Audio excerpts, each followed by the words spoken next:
Thank you for coming. Welcome to this debate.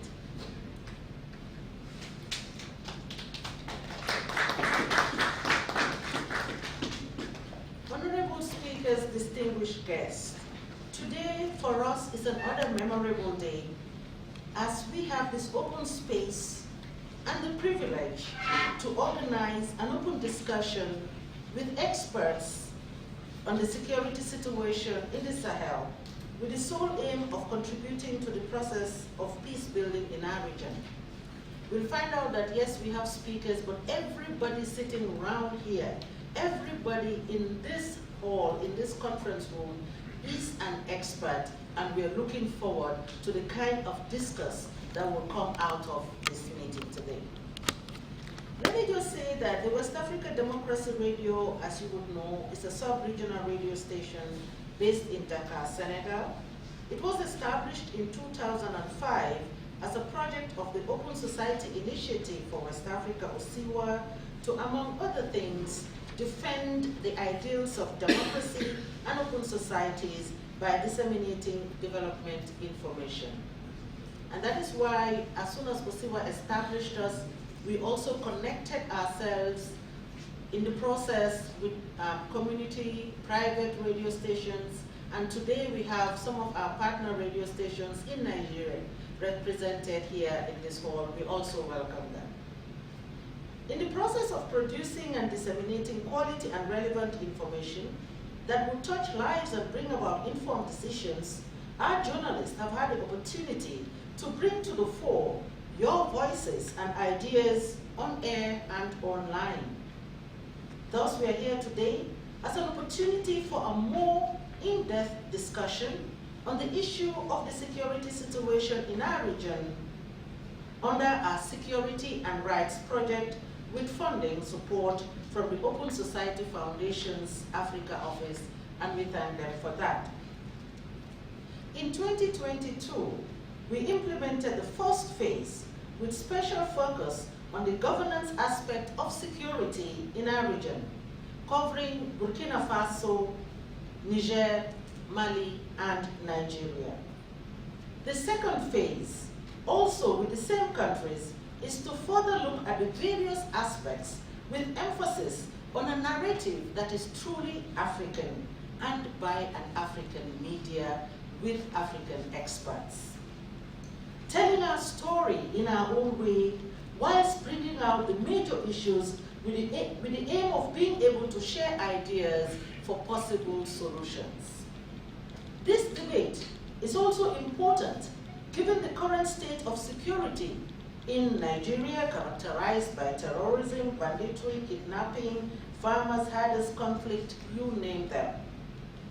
At WADR, we believe in quality information, and we believe that's what we will have today, quality discussions, and that will help us to continue to produce quality programs and share information that will touch lives and contribute to the development process in this region.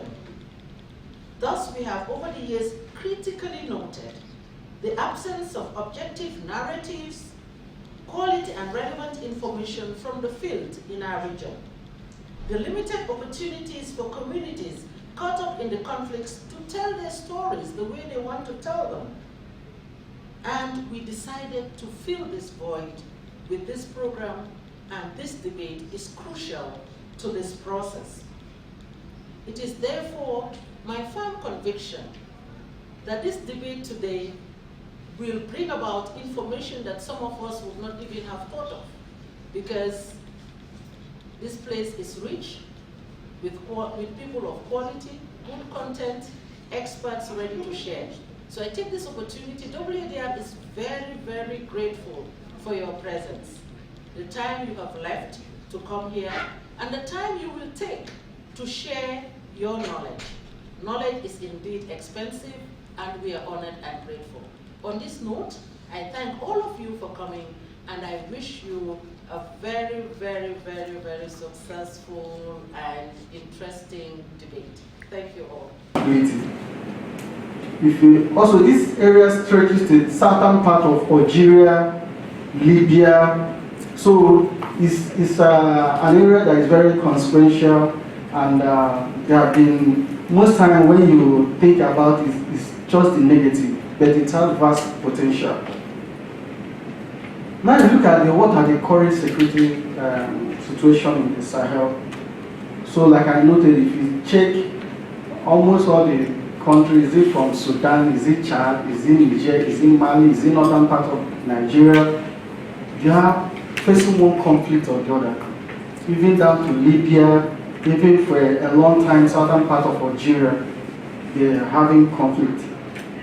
So, and as you know, conflict is anti-development.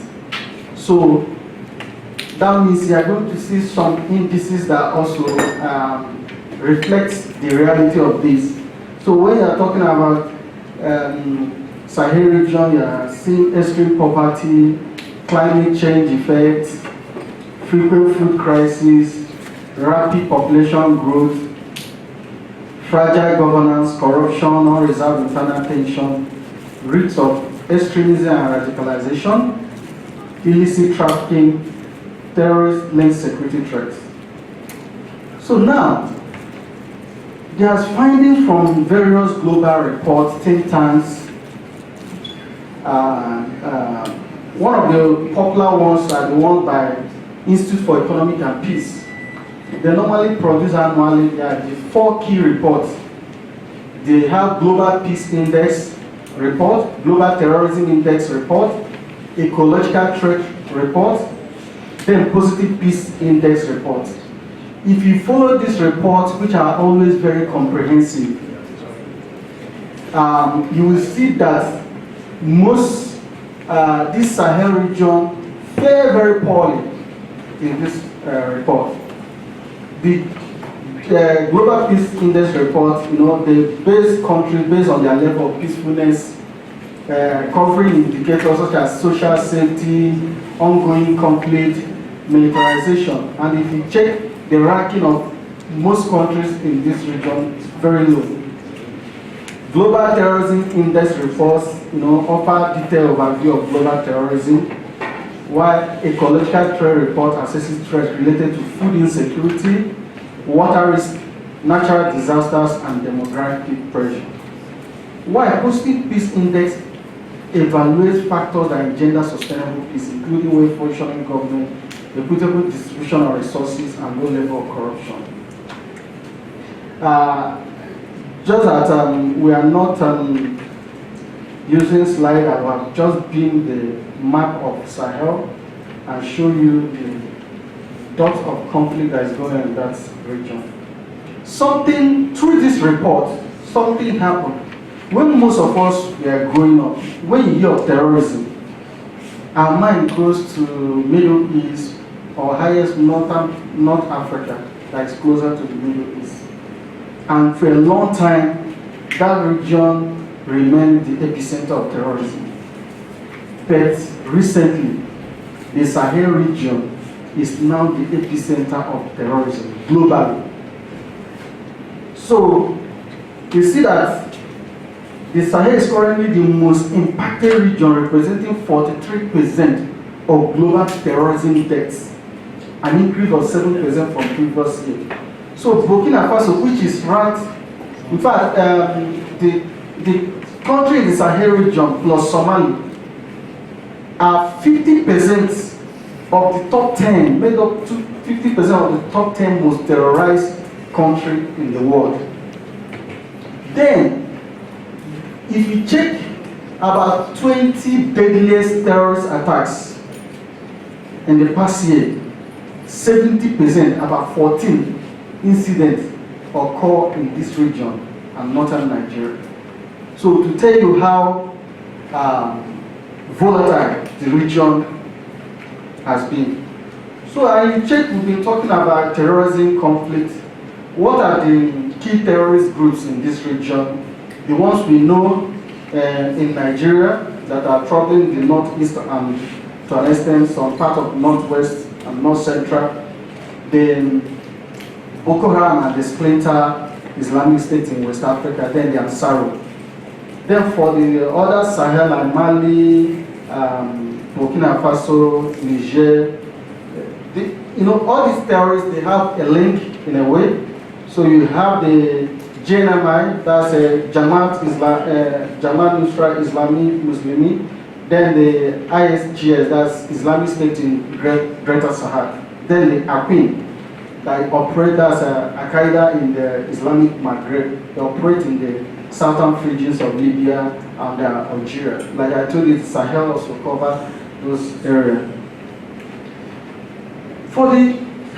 I've talked about how this area failed poorly in all this big terrorism. I say the area now is the epicenter of terrorism. Then when it comes to global peace index, they are very over-militarized conflict area and they are poor. Then the ecological threat report that checks, the accessibility to water, food, population, growth management, the area, and indeed sub-Saharan Africa, 42 of the 52 countries in the region in Africa, especially Sahel, face severe water stress. Over 76% of the people facing severe food insecurity are found in sub-Saharan Africa, worst case in the Sahel region. Then the population of sub-Saharan Africa is projected to increase by almost 62% by 2050. Then 4 of the most affected regions are in Africa, especially in the Sahel.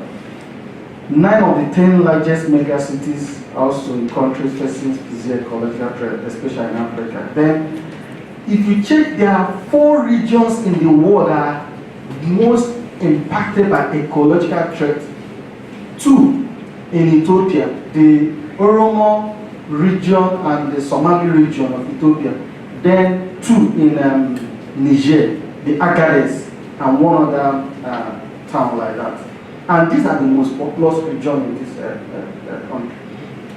Then I told you the PPI, that is a Positive Peace Index, which is actually the core indices you check to know how fragile a country is or how it can march toward development. We find that most countries in this Sahel region are quite poor in the Positive Peace Index. Like the Sahel country, they're ranked low. And there are 8 pillars to measure this Positive Peace Index, like well-functioning government, equitable distribution of resources, free flow of information, good relation with neighbors, high level of human capital, acceptance of rights of others, low level of corruption, and sound business environment. So when you check these indices, it's quite, poor. Then you check the impact of conflict in this area. According to Armed Conflict Location and Event Data Project, over 12,000, mostly civilians, were killed in 2023. At least, or over 3 million are internally dispersed in the region, including 2.1 million in Burkina Faso alone. So a report by African Center for Security Study indicates that fatality linked to militant Islamist violence have increased, with over 23,000 lives claimed in the past year. Most of these deaths occurred in the Sahel and Somalia.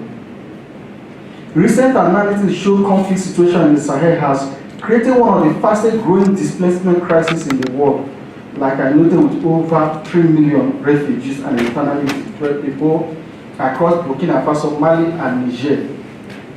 So, the emerging trend of Burkina Faso seeking asylum southward and northward, including North Africa and Europe, has been noted. So this area is in serious crisis. So why does Sahel matter? Geoeconomics. So like I said, even though the region is fraught with crisis, it has its huge importance and potential. So what does it matter? The Sahel region is strategically located as a crossroad between North Africa and coastal regions of Africa. It also serves as a major route for migration to Europe, migration to Europe and Middle East, driven by economic and religious purposes. So if you check in those migrating to Europe, to North Africa, it's through that region. And before we start having like flight and all these things, if people are going for Mecca, Hajj, all those to Mecca for Hajj, is through that area. So now this region too, for Nigeria and even for Europe and North Africa, it serves as a buffer zone. So the Sahel acts as a crucial buffer zone, providing security shield not only for Nigeria and other African nations, but also for Europe and Middle East. Geopolitics and history, the Sahel has historically been a focal point of great power interest and competition due to strategic location and economic benefit. This is a region that's seen significant events such as the jihadist movement of the 18th and 19th centuries, French nuclear tests which Nigeria protested, the contemporary great power competition involving the West, Russia, China, and other global powers like UAE, mid powers like UAE, Turkey. They all show interest there for one reason or the other. We know how recently Niger asked the US to pack up, and as Burkina Faso and Mali asked France to pack up.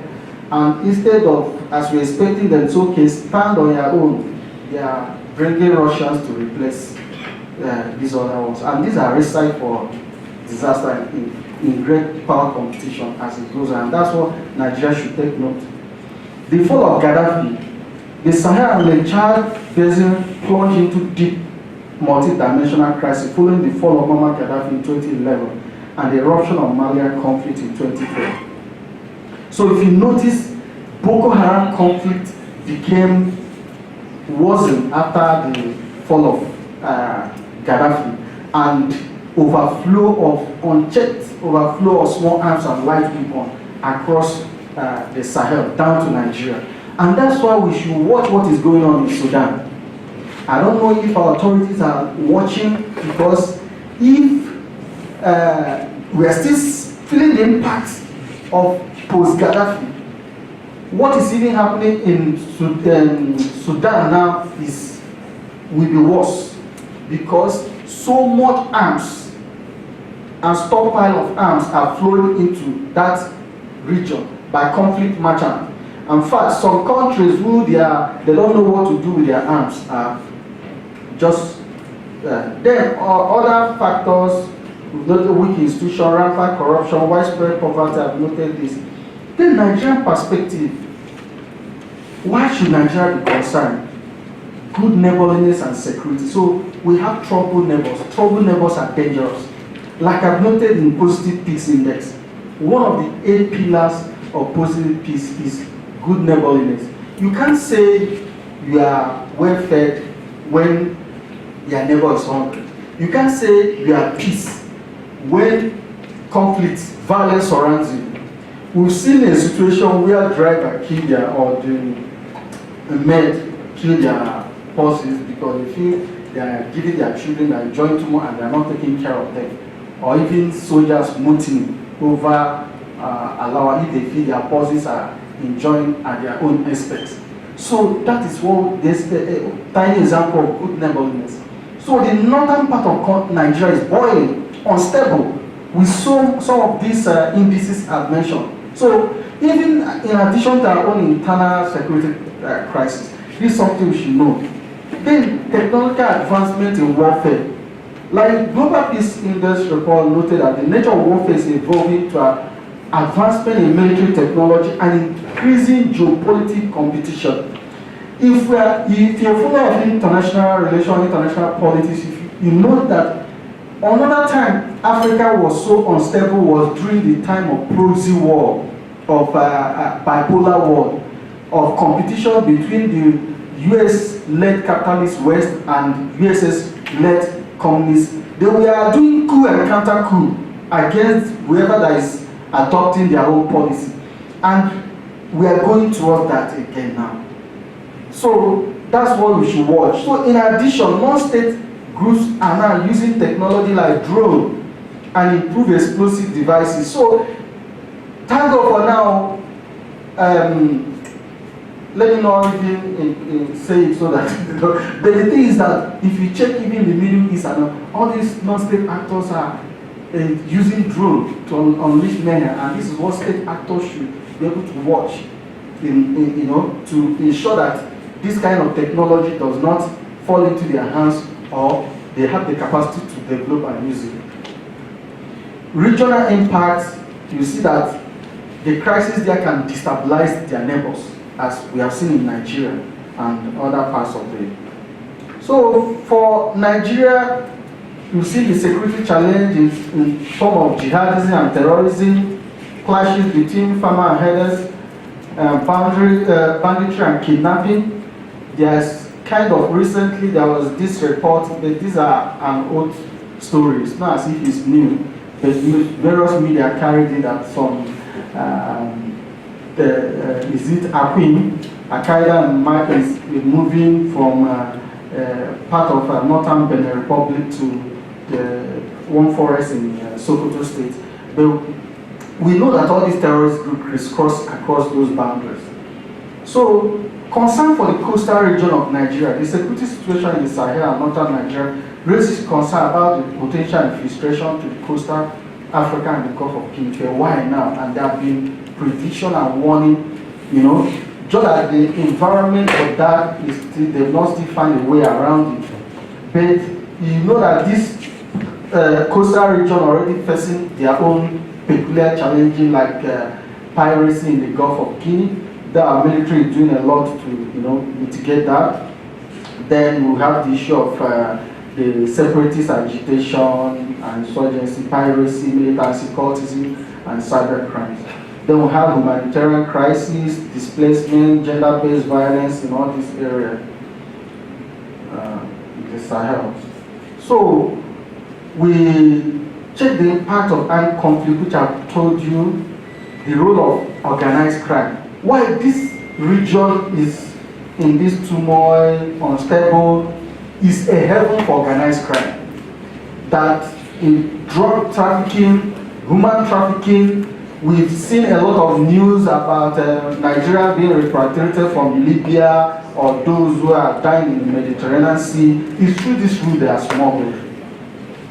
So, challenges, what are the key challenges there? Military and political and military. There's a lot of political instability, frequent political hurdles in the region, from Chad to Niger to Mali, including power struggles, then coup, as we have seen. Then there are military challenges. Most of the military forces, they lack proper training equipment. That's why they always rely on foreign, either like, if you check the MNJTF, if not for Nigeria, Nigeria is virtually funding everything. Then you check the now moribund G5 Sahel. It was France that virtually funded that operation. Now, that's why as France, as they are kicking out France and US, they have to bring in Russia too, as a form of relying on them for those kind of services. So now humanitarian challenges like humanitarian crises, development housing, those regions are poorly developed. That's why it's easy, a heaven to recruit potential criminals and extremists. Then regional and international cooperation is like now, those three regions have pulled out from the ECOWAS. We have porous borders, weak institutions. Then what are the way forward? We have to strengthen regional collaboration and intelligence sharing. No matter what, yes, they say that, but for a country like Nigeria, we will not put a blind eye to what is happening in Niger, Mali, Burkina Faso, Chad. And in fact, our concentric foreign policy doesn't even allow us to put a blind eye, because we have to check what is happening around our neighbors, let alone a volatile region like that. So we have to find a way, build resilience for that, the solution in the region, build resilient local governance and security. I would say nothing trumps good governance and development. Once people are well taken care of, their proclivity to crime will reduce. So we address these root causes of extremism, economic development, social inclusion, then adopt a comprehensive whole government, whole society approach to all these issues. Then treat terrorism as a non-traditional security threat. Most times, what approach to countering terrorism is mostly, we know that kinetic is not good, it's good, you know, to show force, but most times we think that is it and end all. Then the terrorism itself is a non-traditional security threat, not a traditional security threat, because the causes of it are elements of human security, be it poor governance, health issue, economic issue, all those things.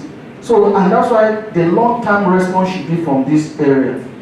So, call to action, we should imperative for all stakeholders, government, international organizations, civil society, media to collaborate effectively, just like why we are here, to promote peace and stability, create and disseminate counter-narrative that offer positive peace alternative to extremist ideology, foster inclusive dialogue. Some organizations that are represented are doing this work, improve a peace index, improve terrorism index, improve ecological index, and then make sure that when we, this country or in our development policies, we factor in those 8 key pillars of positive peace index.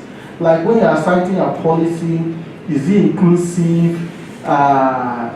Does it equate good neighborliness? For example, I used to mention, now a lot of people agree that the current FCT minister, when he comes in, doing a lot of projects. But when you listen to radio, people will call from Abaji, people will call from Wadr, people will call, we are not seeing it all.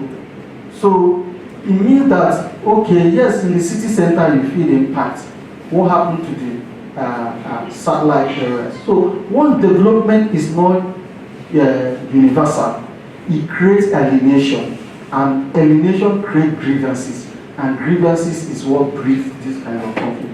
Thank you very much for listening. The risk of spillover in terms of the conflict in neighboring countries, but also in the northern parts of Nigeria. And he emphasized there at the end a need for collaboration, and that's exactly what today's meeting is all about. We're collaborating with ideas, our discussions and exchanges to find solutions and to do our own part in ensuring that we make forward movement in the fight against conflicts in the Sahel. So now it's time for our next speaker. First of all, a big welcome to Dr. Maji Peters, who has joined us. Dr. Maji has 20 years of experience in development and humanitarian work. He is an Alternatives to Violence AVP lead facilitator and also facilitates trauma consciousness and resilience. He has done work in the northeast of Nigeria with victims and survivors of the Boko Haram insurgency. And his role currently is the country director of Equal Access International in Nigeria. Today he'll be speaking on the modus operandi of non-state armed groups in the Sahel and current approaches in the context of democratic backsliding, effects and counter-effects, and what the impact and future will be for the Sahel. Can we put our hands together once again for Dr. Maji as he takes the floor. Please remember to note your questions and contributions for later on. I was thinking my sister was getting ready, but then it's always ladies first after the men. So it's okay. My name is Maji. I work with Equal Access International, and initially the topic I was supposed to work on is the modus operandi of non-state armed groups in the context of democratic backsliding, effects and counter-effects. But I tried to expand it to look at organized non-state armed groups and its implication of their operations in the Sahel. So, but then a lot of my examples are going to be Nigeria-based. Are going to be Nigeria-based because most of the work I did was in Nigeria. Apart from the other work I did in other areas where we're having organized armed insurrections. So we will realize that non-state armed groups play a very significant role now in world politics. Irrespective of where we are, no matter what we're talking about, non-state armed groups exert major impact on political behavior, on political outcomes, on local governance, and on the social structure of anywhere that they're domiciled that they call home. Their effect, their impact, their strength, the implication of what they do cannot be swept under the carpet. According to Lyon, the book he wrote in 2020, he said Central African Republic, Sudan, Somaliland, all of those places, their political culture, their understanding of the dynamics of governance have been defined and influenced by armed insurrection and non-state armed actors. So additionally, if we come into Nigeria, we have Al-Qaeda in the Maghreb, like my brother Senator just said. We have OSIWA, we have Boko Haram. Apart from those ones that we looked at and we classified, I try to look at organized armed group, and I try to distinctly look at them differently from terrorist groups, because the definition of terrorism and terrorist groups depends on the context, the place, and the people that are making that definition. Because if definitions are influenced by principles and characteristics, you realize that people who are referred to as terrorists in one place are referred to as freedom fighters in the other. Because the dynamics, the dimension, the perspective, the principle, and the operation is all the same. So it depends on the context and the interpretation. So that's why if we're looking at armed groups, we'll look at other groups that have been influenced by their own interpretation of marginalization, lack of fairness, lack of justice, their crave for identity, their influence and wanting to crave a nature that speaks to them, their idea about wanting to get back to the system that has suppressed them. So all of these to make people come out as an organized armed group, and a lot of these things that we see happen. So undoubtedly, there's an absence of a strong government framework. And most of the time when we're looking at organized armed group, there is this notion of saying the people who occupy take charge and are in control of ungoverned spaces. There are no ungoverned spaces anywhere. There are places without government's presence and visibility.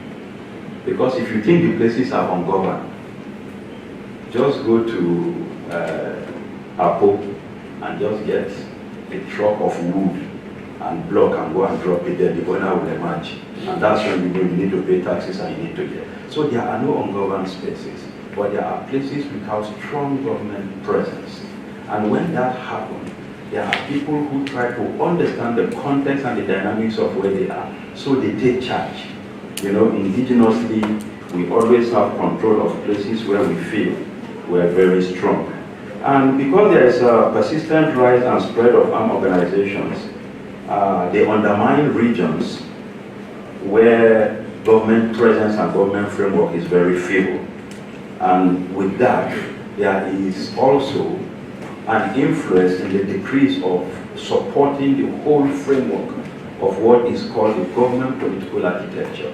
So if you look at it, apart from the fact that when we talk about Boko Haram, when they say Western education is forbidden, at the time it moved to the next level of saying they don't even believe in the Nigerian constitution, it moved into mobilizing people, and even IPOP, even ESN. There are other people too now that are just trying to hit on the whole system of government democratic framework. People are not allowed to come out. People cannot go for election. If you go for campaign, they say nobody should vote. We don't believe in all of this system. And that means when we have organized armed groups, when we have non-state armed groups, what they try to do to find legitimation is to try to ensure that they create what we call the siege mentality. You just feel threatened. The whole system is under siege. You realize that whatever you're trying to do, you're scared because they are there, they're watching. So the entire pressing of what we call the fear factor is hanging over all of us. So we are afraid. And because we are afraid, we won't be the first person to come out and say something. Ruto just came out yesterday and he said, I'm going to submit to the will of the Kenyan people. I'm not going to sign the finance bill. It didn't happen overnight. It is a product of a consistency of a people that are determined to drive the concept of what their future should look like. But when you're working with organized armed groups, it is more difficult. Because one thing we need to identify is that they are a product of the society where they operate.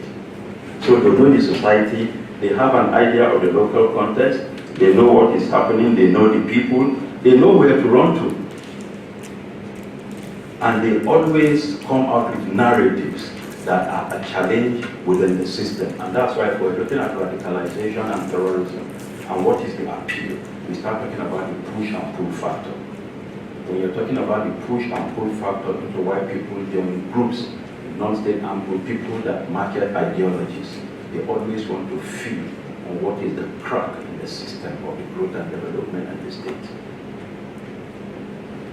There are a lot of surveys we have seen, you see, in 2020, and that is how you look at. In 2020, statistical survey indicated that about 74% of Nigerians supported democracy as the most preferred system of government. Then in 2022, 2 years later, when they did the same survey, only 6.6% of Nigerians believe that the practice of democracy which Nigeria is doing, that they feel is not the genuine democracy, is not working. Even if the question is not the same, the 2022 survey shows that there's an indictment on the whole belief in the system of democracy.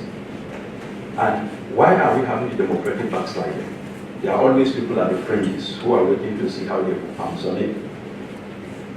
Today, if a government comes up to speak to the challenges that Nigerians have been faced with now, hunger, starvation, not sure what's going to happen next, and you speak directly to their stomach and their pocket, they will get legitimacy because people have reached their wits' end. And that's what happens most of the time. We try to ride on the narrative that is overarching, and we try to feed on the fears and vulnerability of the population. And we've seen that happen in Nigeria. We've seen that happen in Burkina Faso. We've seen it happen in Mali. And at the end of it all, the whole concept, I like what Senator said when he was talking about the entire framework of bipolarity and the pressure it exerted on the African nation. You know, at that time, a lot of African countries came out and they're talking about a non-aligned movement. So they are either here or there. It made them a beautiful bride, but it made them the battleground. And right now, what is Putin doing? Putin is in a very fantastic romance with North Korea. Putin is in a very fantastic relationship with Syria. Putin is coming to tell the African nations who are checking out the American troops and the French people, they say, you're human, you have a human right, if nobody is going to stand by you, we're here to defend you. And when someone is drowning, even if you stretch a sword, you will hold on to it because you want to get out of the waters of glory. So a lot of these things are happening. And with the proliferation of the small non-state actors, with the proliferation of organized armed groups within the Sahel, and especially with the porous borders that we have, that is just not the characteristics of Nigeria, but every other country within West Africa, then it is easy for us to have the proliferation of small arms and light weapons. And that's what gives the confidence into what we do. So the global outlook on non-state actors, you know, shows that they come into operation with varying levels of ideological, organizational, and operational capability. And that's why those who might not be as strong as the others try to align. Those who feel they don't have as much foot soldiers, but they have stronger operational capability, try to move. And so you realize that within the framework of those that do have operations, there is synergy and networking. And both parties benefit. Some for propagation of ideas and ideology, some for infusing and pushing down more of the fear that they want to see, and for others for economic benefit. You know, last month I was doing a presentation and they were asking me about what will be the position, what will I say is happening to violent extremism in Nigeria. I said for a very long time, VE has taken the back border. Because violent extremism is backed by ideation. What we're having now is a brutal use of terrorism for economic benefit. It's not backed by ideation. And unfortunately for us as a nation, we have allowed the proliferation and the widening of the war economy. And because the war economy is wide, and with the hunger, people are yielding to it. I live in Kaduna. Months back, the police raided a local government called Kajuru, and they packed like 22 persons. We have a project on early warning, early response, so we have a good relationship with the police. So I spoke with the policeman, these guys, you tell them what happened, he said they're all kidnappers. So I had access to the guys, and I was asking them, you know, sometimes it's good to say these things in house. So when I was asking the guy, I said,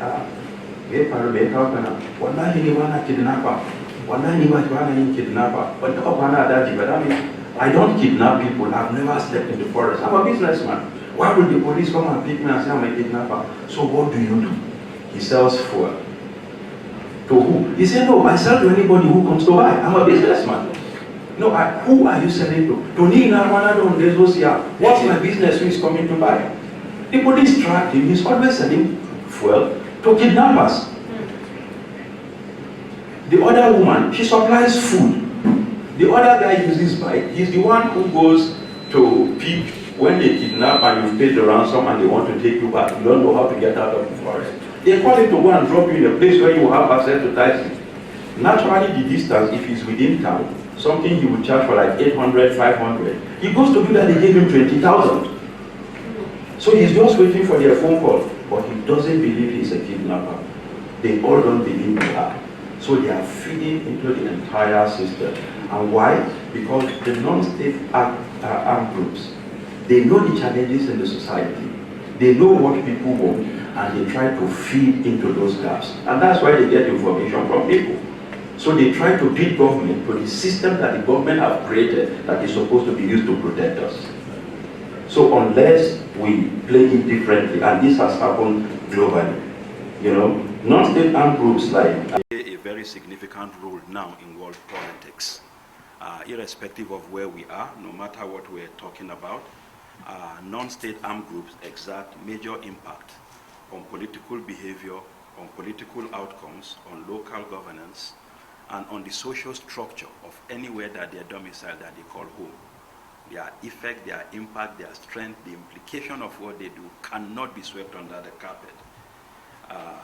According to Glaiwan, the book he wrote in 2020, he said Central African Republic, Sudan, Somaliland, you know, all of those places, their political culture, their understanding of the dynamics of governance have been defined and influenced by armed insurrection and non-state armed actors. So additionally, if we come into Nigeria, we have Al-Qaeda in the Maghrib, like my brother Senator just said. We have ISWAP, we have Boko Haram. Apart from those ones that we looked at and we classify, you know, I try to look at organized armed group, and I try to distinctly look at them differently from terrorist groups, because the definition of terrorism and terrorist groups depends on the context, the place, and the people that are making that definition. Because if definitions are influenced by principles and characteristics, you realize that people who are referred to as terrorists in one place are referred to as freedom fighters in the other, because the dynamics, the dimension, the perspective, the principle, and the operation is all the same. So it depends on the context and the interpretation. So that's why if we're looking at armed group, we'll look at other groups that are being influenced by their whole interpretation of marginalization, lack of fairness, lack of justice, you know, their crave for identity, their influence and wanting to crave a nature that speaks to them, their idea about wanting to get back to the system that has suppressed them. So all of these two make people come out as an organized armed group, and a lot of these things that we see happen. So undoubtedly, there's an absence of a strong government framework. And most of the time when we're looking at organized armed group, there is this notion of saying the people who occupy take charge and are in control of ungoverned spaces. There are no ungoverned spaces anywhere. There are places without government's presence and visibility. Because if you think the places are ungoverned, just go to Apple and just get a truck of wood and block and go and drop it there. The owner will emerge. And that's when you know you need to pay taxes and you need to get. So there are no ungoverned spaces, but there are places without strong government presence.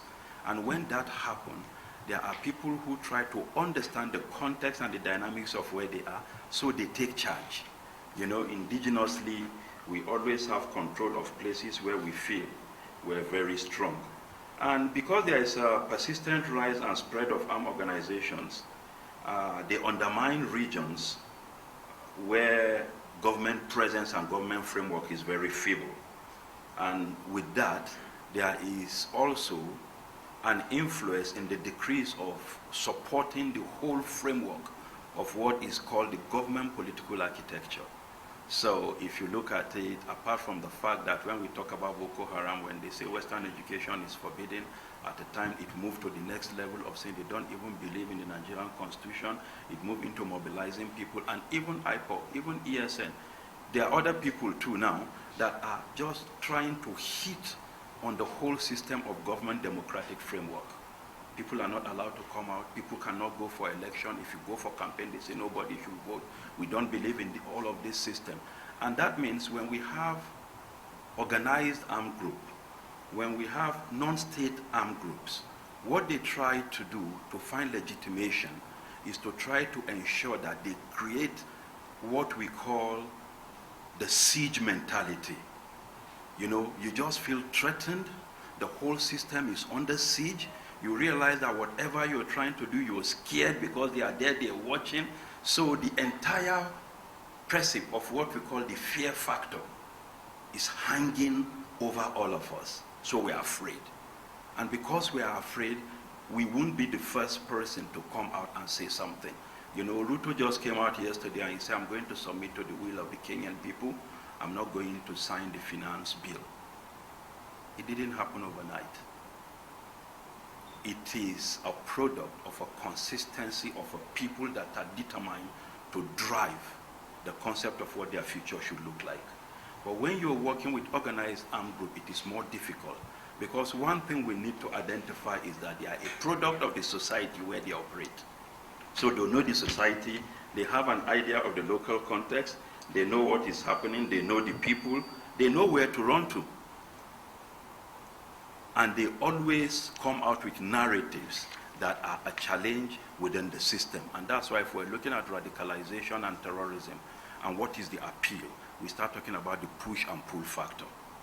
When you're talking about the push and pull factor into why people join groups, non-state armed group, people that market ideologies, they always want to feed on what is the crack in the system of the growth and development and the state. There are a lot of surveys we have seen, you see, in 2020, and that is how you look at. In 2020, Statista survey indicated that about 74% of Nigerians supported democracy as the most preferred system of government. Then in 2022, 2 years later, when they did the same survey, only 6.6% of Nigerians believe that the practice of democracy which Nigeria is doing, that they feel is not the genuine democracy, is not working. Even if the question is not the same, the 2022 survey shows that there's an indictment on the whole belief in the system of democracy. And why are we having the democratic backsliding? There are always people at the fringes who are waiting to see how they could pounce on it. Today, if a government comes up to speak to the challenges that Nigerians have been faced with now, hunger, starvation, not sure of what's going to happen next, and you speak directly to their stomach and their pocket, you will get legitimacy, because people have reached their wits' end. And that's what happens most of the time. We try to ride on the narrative that is overarching, and we try to feed on the fears and vulnerability of the population. And we've seen that happen in Niger. We've seen that happen in Burkina Faso. We've seen it happen in Mali. And at the end of it all, the whole concept, I like what Senator said when he was talking about the entire framework of bipolarity and the pressure it exerted on the African nation. You know, at that time, a lot of African countries came out and they're talking about a non-aligned movement. So they are either here nor there. It made them a beautiful bride but it made them the battleground. And right now, what is Putin doing? Putin is in a very fantastic romance with North Korea. Putin is in a very fantastic relationship with Syria. Putin is coming to tell the African nations who are checking out the American troops and the French people to say, you're human, you have a human right. If nobody is going to stand by you, we're here to defend you. And when someone is drowning, even if you stretch a sword, he will hold on to it because he wants to get out of the waters of torrent. So a lot of these things are happening. And with the proliferation of the small non-state actors, with the proliferation of organized armed groups within the Sahel, and especially with the porous borders that we have, that is just not the characteristics of Nigeria, but every other country within West Africa, then it is easy for us to have the proliferation of small arms and light weapons. And that's what gives the confidence into what we do. So the global outlook on non-state actors, shows that they come into operation with varying levels of ideological, organizational, and operational capability. And that's why those who might not be as strong as the others try to align. Those who feel they don't have as much foot soldiers, but they have stronger operational capability, try to woo. And so you realize that within the framework of those that do their operations, there is synergy and networking. And both parties benefit. Some for propagation of ideals and ideology, some for infusing and pushing down more of the fear that they want to see, and for others for economic benefit.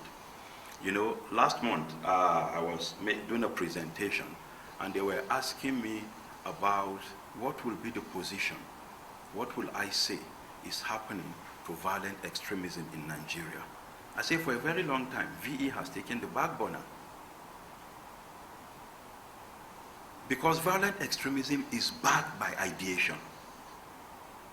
What we're having now is a brutal use of terrorism for economic benefit.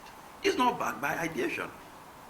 And unfortunately for us as a nation, we have allowed the proliferation and the widening of the war economy. And because the war economy is wide, and with the hunger, people are keen into it. I live in Kaduna. Months back, the police raided a local government called Kajuru. And they packed like 22 persons.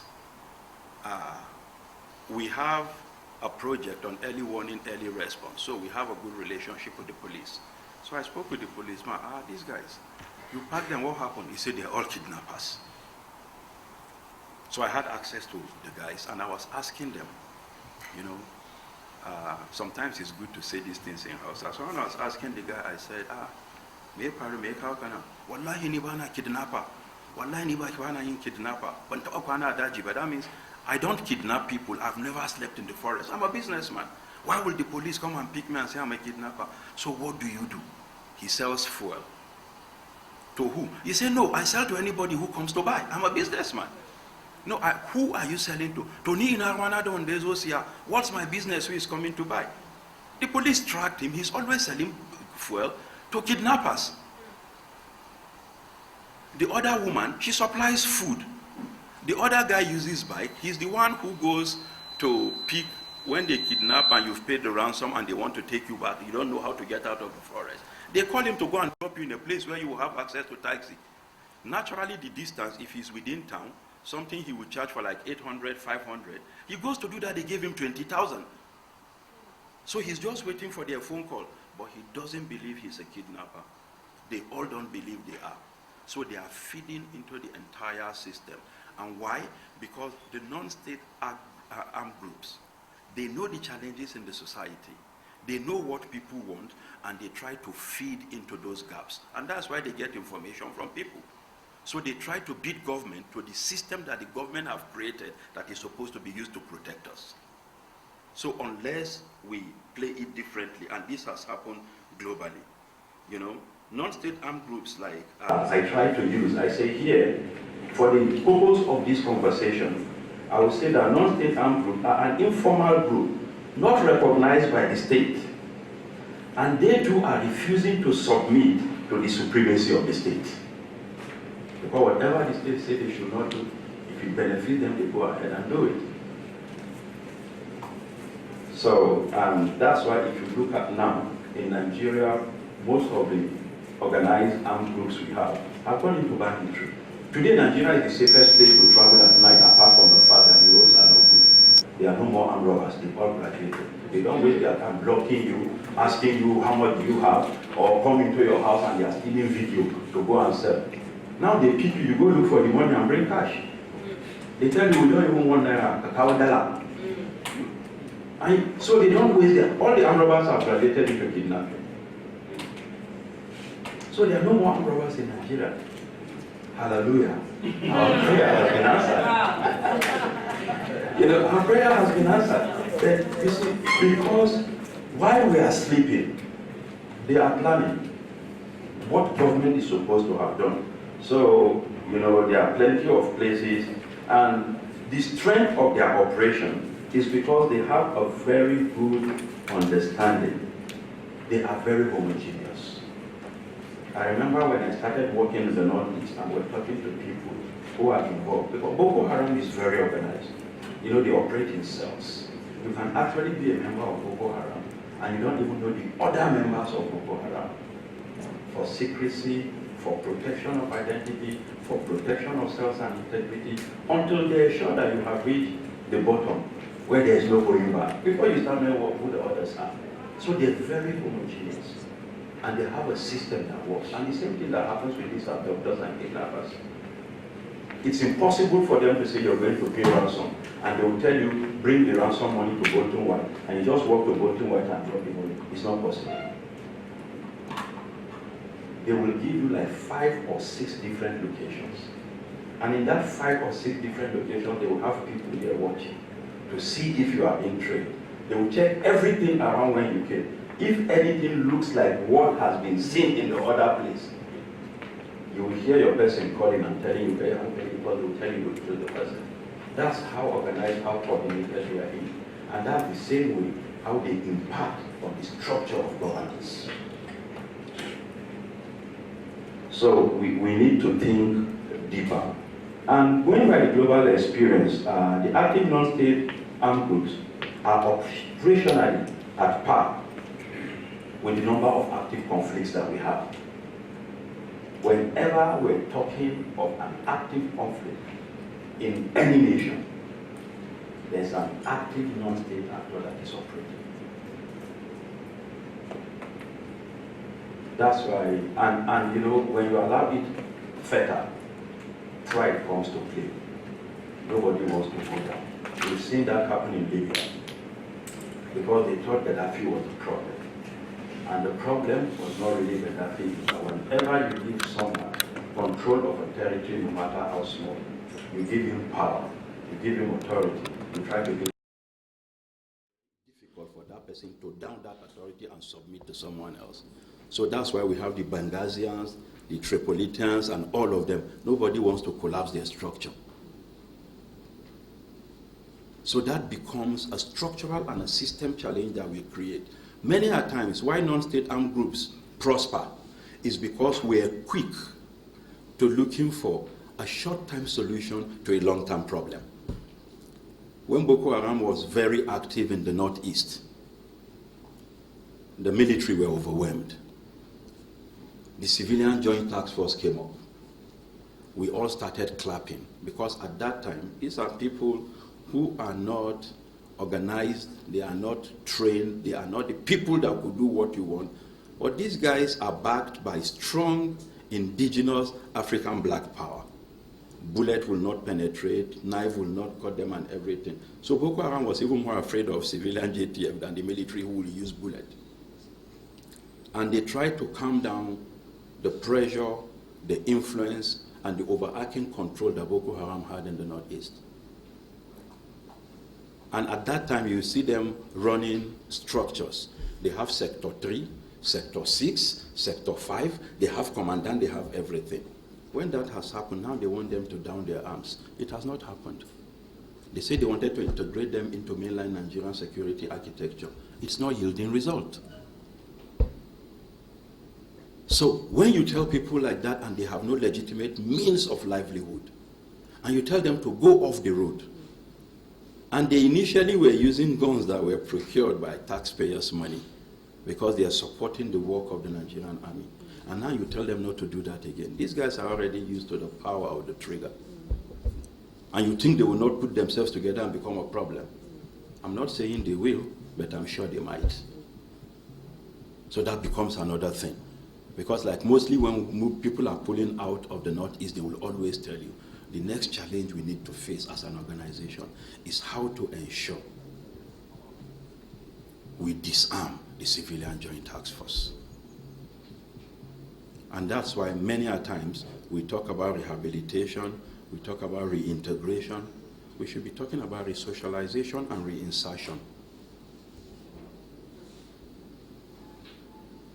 So we need to think differently if we need to make this thing work. So here we have non-state actors in countries. In Nigeria, we have a lot of them. If we look at, and that's why I said, if we're looking at non-state armed groups that have put themselves together, if you ask in Nigeria, you'll be amazed at the number. I tried to do a count, looking at principles. 1, illegitimate structure. 2, having a pyramid of a control that is not recognized by government. 3, armed carriers without licensing. 4, organizing a parallel security structure in a nation that is sovereign. I try to use that as a standard for judging the people I call non-state armed groups. And at the tip of my finger, I counted Boko Haram, ISWAP, Ansaru, IPOB, ESN, MEND, Niger Delta Avengers, OPC, NDLF, Igbesu Water Lions, Niger Delta Greenland Justice, Bakassi Boys, then Endaba. There are a lot of them like that that fits into that. But the influence, the impact of what they do, how they do it, the challenges of what they propagate, and the threat that they cause within the place where they operate is different. There are non-state armed groups in Kano, but Kano Jigawa is one of the safest places because there are people who carry arms without license. They are a network of people. So how they threaten is different. Yesterday night I was on the road, I was walking and I had my phone in my hand. I won't do that in Kaduna because Kaduna has become the hottest place for phone snatching. And annoyingly, sometimes I used to tell some of these boys, I say, see, if you want to snatch my phone, you don't need to use knife. Just tell me, give me your phone, I'll give it to you. But when they come from the back, they will stab you because they just want to pick a phone. Sometimes you don't survive that stab. 5 minutes more. Oh, I didn't know I was timed, sorry. So, sometimes that becomes a challenge. So what are the causes? Let me just rush through. What are the causes of the development of non-state agro and how it impacts on how does it impact on democratic development and growth? 1, there's a persistent demand. There is a persistent demand. In every system, there is a demand. Here, we have minority groups demanding for freedom, demanding for recognition, demanding for identity, demanding to be heard. And the truth is, whether you like it or not, the enemy of your enemy doesn't have to be your friend, but you have something in common. So when the person comes and he's speaking about what you think is happening and is oppressing you, you will just have a soft spot for what the person is talking about. And that's how we talk about the slippery slide into radicalization. It's the same thing that happened with advocacy. Who is thinking what you are thinking? So what is the solution? How do we come together to achieve what we think we want to do? It's the same thing that they do. So we have persistent demand for freedom. Then there is the issue of rights. There is a set of people in the system that always feel like we're being oppressed, we're being intimidated, we're not being listened to. Because there is nowhere that anybody is silent. In the whole world, nobody is silent. Some people are just not being heard. Because your voice is being drowned by the system that we have put in place and by the socialization that defines the context in terms of number, in terms of ethnicity, in terms of faith or religion or spirituality, in terms of location. So there are people that definitely feel very oppressed. And we all agree there's a failure in government system. Government is not doing what it needs to do. And I was saying that's what has increased corruption. Growing up, I went to a public school. And at that time, there are only two ways of going to secondary school: the state and the federal common entrance. If you fail, you end up in private school. So, and if you are in private school, like in Kaduna, we know that you didn't pass common entrance. So there are people who will be your mates. When they're going to Form 2, they write common entrance again, they go to start again, and they come and they are beating their chest. I've gotten admission in Government College Kaduna. I've gotten admission in Rimi College. Because they know they've been able to compete with others and they got admission. Today, nobody sends their children to public schools. If you go to Nyanya, somebody has a shopping mall and they will take 4 classes, and the next thing you see is Kemi International Nursery and Primary School. And surprisingly, that 4 shops will give better quality than what you get in the public school. So you have to look for money to pay. Growing up in Kaduna, even when I have injury on my leg, we're playing football, I go to nursing home. Treatment is free. And those white nurses will ask you, have you had breakfast? The answer is always no. They won't give you food, they'll give you warm milk. And she'll tell you, I'll be back in the next 10 minutes. Before she goes out of the door, I finish the milk. I ate before coming. But they will give you warm milk. I don't know what warm milk has got to do with dressing an injury. Government pays for all of that. Our parents don't need to look for money to pay for health or pay for education. Now, those are the things that take the chunk of our money because we can't get it. And our take home cannot take us home. So what do? We look for alternative ways. That's what brings about corruption. And that's what creates these non-state armed groups, because they try to speak to the challenges that we're being confronted by. And we think it is a solution. Most of the time it doesn't. And there's a weak judicial system.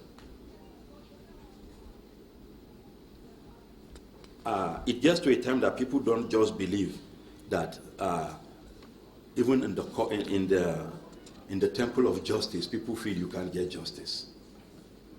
And when that happens, what do? You know, somebody just died now in our Air Force Comprehensive Secondary School. One very calm boy. I know his mom. The mom is late. I didn't even know that the father passed too. The guy is a very intelligent boy. They wanted to make him the head boy. And he said no, he didn't want it. They struggled. Later they forced him to become the assistant head boy. A junior student did something and he punished the person. Then the junior student went to report to his own school father. And then the school father, who is an SS3 student who has finished his work waiting to write NECO. I didn't know how they tricked that guy to come into the hostel when there was no one. And they say he was beaten and he was electrocuted. Then he died. All of a sudden, they framed it and put the cable on a bed and they made like he was. Just imagine what happens to that family if they don't get justice. And especially when the people who have perpetrated this evil are people whose social status are higher than yours. What will you do? I remember there's a woman that was rescued from the Boko Haram captivity. And I was asking her, Keme keke shiga Boko Haram? To aiba gaskiya, that there is no fairness, there is no truth. Wallahi ba adalci, there is no justice. What happened? She said, Boko Haram su kashe mu, sojoji su kashe mu. The Boko Haram people will attack the community, they will kill them. The military will come and do the same. And at that time, the military too were overwhelmed. They will run after someone that they are sure is Boko Haram. He comes into a community. And when they come in, they will see people sitting down. Did you see anybody enter here? They will say no. And these people are killing them. So they say, anytime we come, if you don't want to cooperate with us, we'll open fire. In that instant, she said her husband was killed and she wanted justice. And the only people that would kill army for her is Boko Haram. So she walked in to say, I've come to join you. So when people feel they can't get justice, they go anywhere. And that makes it strong.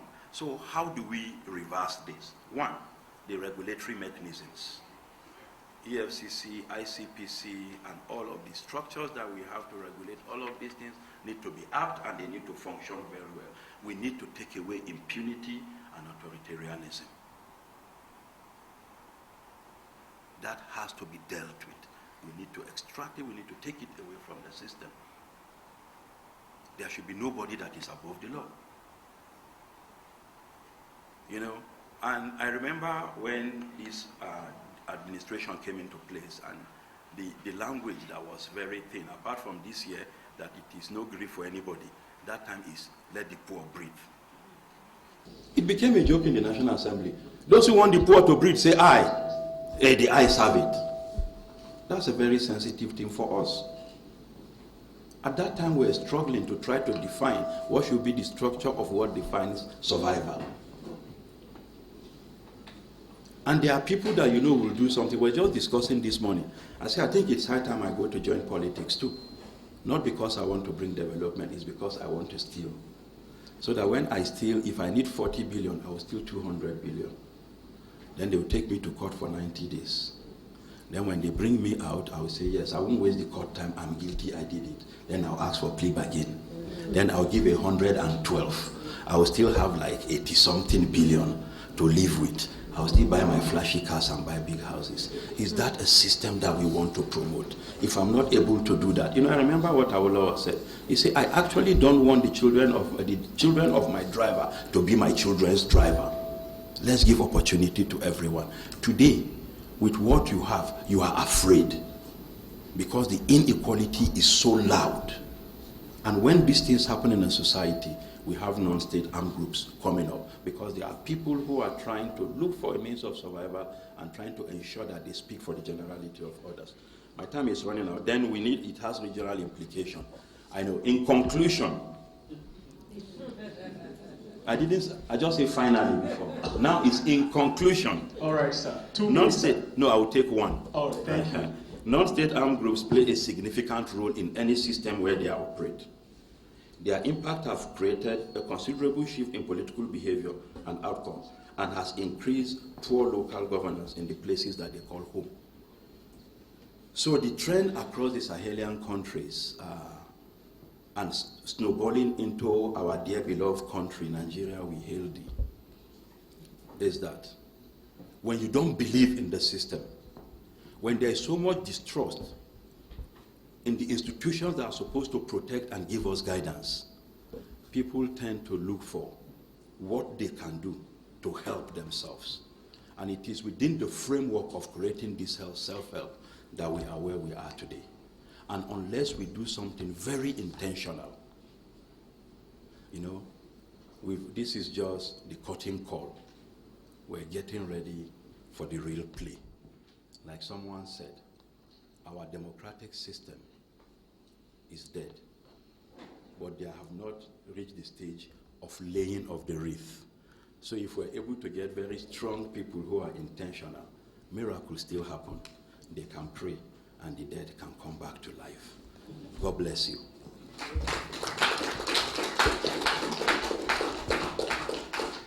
I think that hand clap is for me. The one for Dr. Magic Peters should be louder, please. I think that hand clap is for me. The one for Dr. Magic Peters should be louder, please. I want to believe every Nigerian seated in this hall will agree with me that this is a man that is on ground. He has painted a picture that we can hardly disagree with as far as insecurity is concerned in Nigeria generally. He has given us pointers as to how non-state armed groups operate. From, before we used to be scared of armed robbers when we were traveling, but he has just told us that we should praise God, that armed robbery is no longer our problem. But I don't know why we are not happy. Probably that's why we are here, to find out. Thank you very much, Dr. Maji Peters, Country Director, Equal Access International, Nigeria. If I got my notes correctly, of course, part of the methods or part of the modus operandi of these non-state groups is that they capitalize on lack of presence of government And he has disabused our minds against the very common phrase of ungoverned spaces in Nigeria. He has given us example of how there is no space that is not governed. It's either it is governed by government or the other people. He also talked about these groups feeding on the vulnerability of Nigerians. Poverty, economic hardship has made people vulnerable. He gave us some examples, but I'm very sure also that for those who are familiar with social media video clips, there is a video clip of a woman from Katsina arrested recently who was caught with ammunition. And of course, that fit into the example Dr. Opitex gave us. Of course, a number of other points that I'm sure that we have taken note of, but we will have enough time to ask questions and make comments. Deborah. Yes, we will. So just a reminder, please keep writing your notes, your questions for each of our speakers, your comments as well, because we will soon be able to have that debate. A reminder as well that we are live on West Africa Democracy Radio 94.9 FM in Dakar, wadr.org online. So you can also share that link of the website with anyone who might want to listen in and join in on the conversation. Our next guest is Ms. Kemi Okeyondo. She is the Executive Director of the Rule of Law and Empowerment Initiative, also known as Partners West Africa Nigeria, PWAN. It is a non-governmental organization dedicated to enhancing citizens' participation and improving security governance in Nigeria and West Africa broadly. Of course, Kemi has over 20 years of experience in justice, the security sector, Nigeria and West Africa governance issues, and of course, NGO management. Ladies and gentlemen, if your hands are not too busy, put them together as we welcome Kemi Okeyondo, who will be speaking to us on military juntas and populations, what place for dissenting voices and pro-democracy activists. And the question is, where is civil society in all of this? Not what is the role of civil society, but where are we? And for those of us that work within the space, that are active actors within the space, we know that the issues that permeate everything we're talking about has also crept into civil society space. What used to be the role of civil society? What was the characteristics of civil society? For those that are old enough and know the role that civil society played in Nigeria when we were under, even let's go back into history, when colonial rule. What was the role of some of the activists in ensuring that we came out of colonial rule and went into what we negotiated and we call Nigeria? Then we went into the long history of military administration.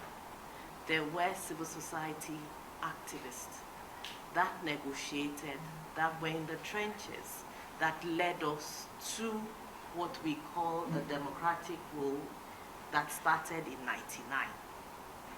So what we pride ourselves in as a country is that we say that from '99 till date, we have had uninterrupted 25 years of democracy. But the 25 years of democracy, has it translated into anything good for the general populace? Which is what we've seen in the other countries, Burkina, Mali, Niger, that has necessitated what we have there, that you found young people embracing military rule. And there are conversations, and you hear pockets of conversations between the young people in this country also asking themselves, who never experienced the military rule? that wouldn't it be better if you have an alternative to what we have now looks more attractive. And I think that even being a core member of civil society, I would say that we have failed within our system, within our ecosystem, because we have become heavily tribalized. We have become heavily political. We have become heavily dependent on donors and the donor agenda. Gone are the days that we could say we could come into a space and have a conversation without even looking at each other in the face and saying, oh, Senator said this, Senator must be APC inclined. For somebody to say this, the person must be a PDP person. We do not agree. There's no unity. There's no coming together of minds and of purpose within the civil society movement in Nigeria. I stand corrected.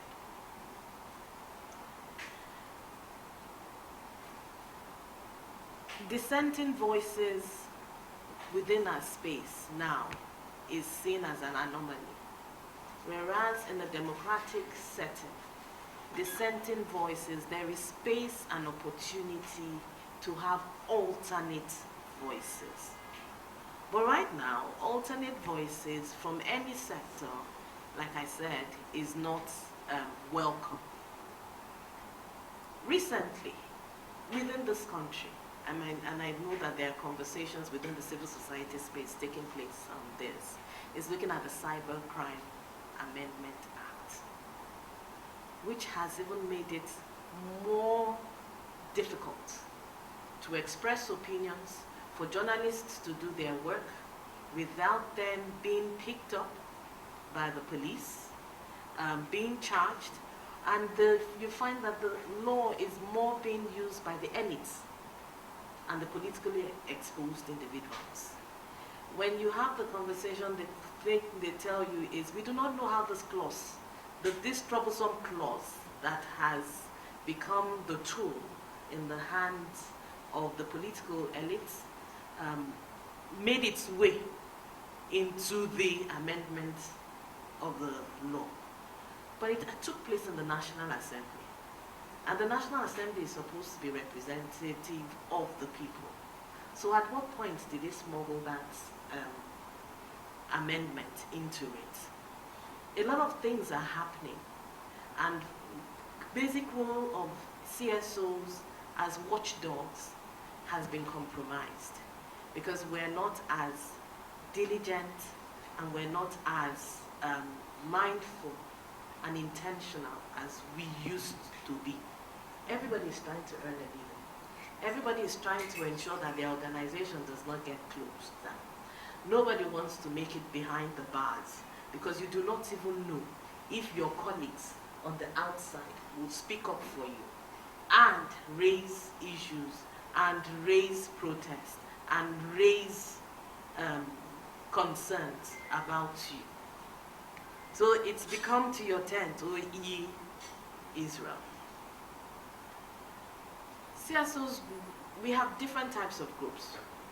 So we're not homogeneous. We say that we have those of us that work on the supply side of justice, and we have those of us that work on the demand. The organizations that work on the demand side are becoming far in between. That was a space that was covered by the likes of the CLOs, when you had active civil liberty organizations, the CDHRs of this world. But you found that the donor funding was going more for the organizations that were working on the supply side of justice, based on the fact that they wanted to strengthen, they wanted to contribute to strengthening the democratic era that we had found ourselves. But I'm one of those that believe that there are certain things that donors cannot do for us. It's not possible. The conversation and the engagement with government and paying the price and looking at what the issues are cannot be driven from the outside. It has to be driven from within. Are we monitoring and documenting as much as we ought to do? Most of the data that Senator reeled out, how many of it was from us here in country, in Nigeria? Are we mobilizing as much as we ought to do?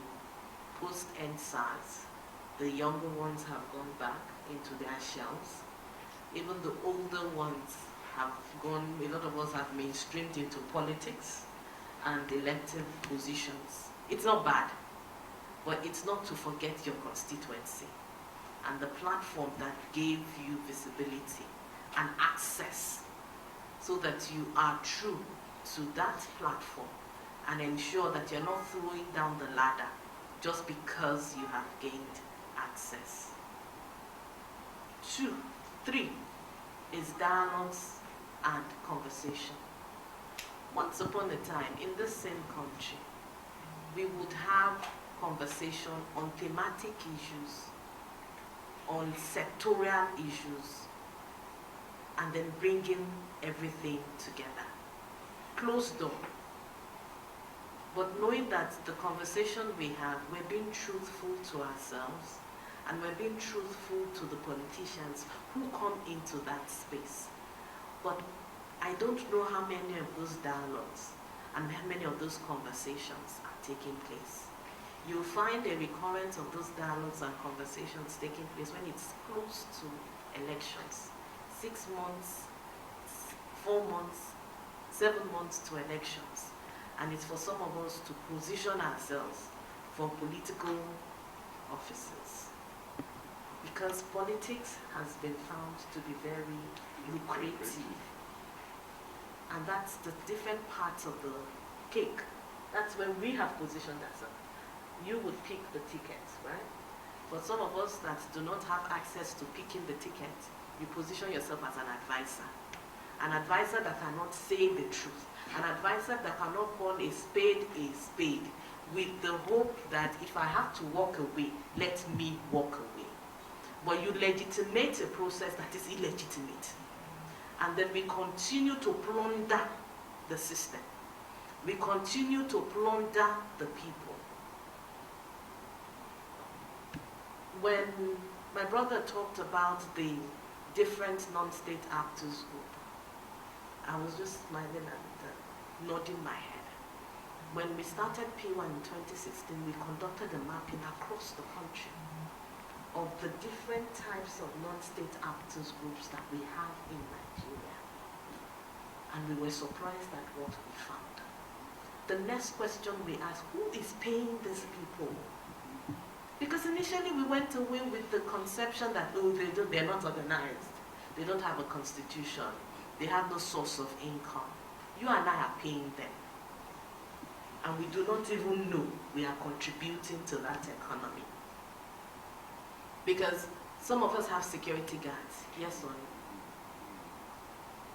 We have security guards. May guards, you have them in front of your door. You have them on your streets. They are part of these groups. Years back, my house was attacked twice or thrice by armed robbers here in Abuja. Working closely with the police, it was the police that invited VGN, and we had a conversation. And then they posted people to my door, and then they posted people to the estate who were paying. VGN, who does not know that VGN was part of OPC, right? Mindful and intentional as we used to be. Everybody is trying to earn a living.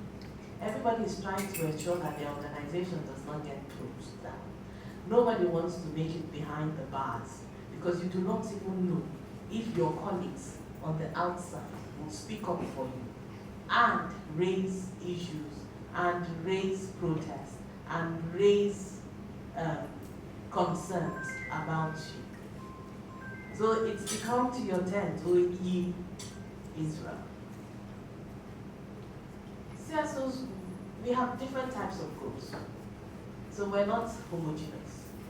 We say that we have those of us that work on the supply side of justice, and we have those of us that work on the demand. The organizations that work on the demand side are becoming far in between. That was a space that was covered by the likes of the CLOs when you had active civil liberty organizations, the CDHRs of this world. But we found that the donor funding was going more for the organizations that were working on the supply side of justice, based on the fact that they wanted to contribute to strengthening the democratic era that we had found ourselves. But I'm one of those that believe that there are certain things that donors cannot do for us. It's not possible. The conversation and the engagement with governments and paying the price and looking at what the issues are cannot be driven from the outside. It has to be driven from within. Are we monitoring and documenting as much as we want to do? Most of the data that Senator reeled out, how many of it was from us here in country, in Nigeria? Are we mobilizing as much as we want to do? Post-EndSARS, the younger ones have gone back into their shells. Even the older ones have gone, a lot of us have been streamed into politics and elective positions. It's not bad, but it's not to forget your constituency and the platform that gave you visibility and access so that you are true to that platform and ensure that you're not throwing down the ladder just because you have gained access. 2, 3 is dialogues and conversation. Once upon a time, in this same country, we would have conversation on thematic issues, on sectorial issues, and then bringing everything together. Closed door. But knowing that the conversation we have, we're being truthful to ourselves, and we're being truthful to the politicians who come into that space. But I don't know how many of those dialogues and how many of those conversations are taking place. You'll find a recurrence of those dialogues and conversations taking place when it's close to elections. 6 months, 4 months, 7 months to elections. And it's for some of us to position ourselves for political offices. Because politics has been found to be very lucrative. And that's the different parts of the cake. That's where we have positioned ourselves. You would pick the ticket, right? For some of us that do not have access to picking the ticket, you position yourself as an advisor that cannot say the truth, an advisor that cannot call a spade, with the hope that if I have to walk away, let me walk away. But you legitimate a process that is illegitimate. And then we continue to plunder the system. We continue to plunder the people. When my brother talked about the different non-state actors group, I was just smiling and nodding my head. When we started P1 in 2016, we conducted a mapping across the country of the different types of non-state actors groups that we have in Nigeria. And we were surprised at what we found. The next question we asked, who is paying these people? Because initially we went away with the conception that, they're not organized. They don't have a constitution. They have no source of income. You and I are paying them. And we do not even know we are contributing to that economy. Because some of us have security guards, yes or no? We have security guards. Me guards. Yeah. You have them in front of your door. You have them on your streets. They are part of these groups. Years back, my house was attacked twice or thrice by armed robbers here in Abuja. Working closely with the police, it was the police that invited VGN, and we had a conversation, and then they posted people to my door, and then they posted people to the estate who were paying. VGN, who does not know that VGN was part of OPC, right? At that time. But OPC doesn't carry the name of OPC, but OPC has OPC gone? No. It has another name.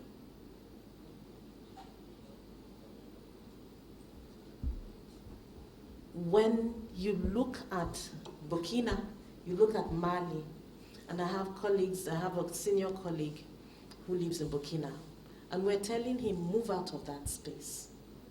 Because he's been a one-time minister, he's been in Parliament, ECOWAS, and in Burkina.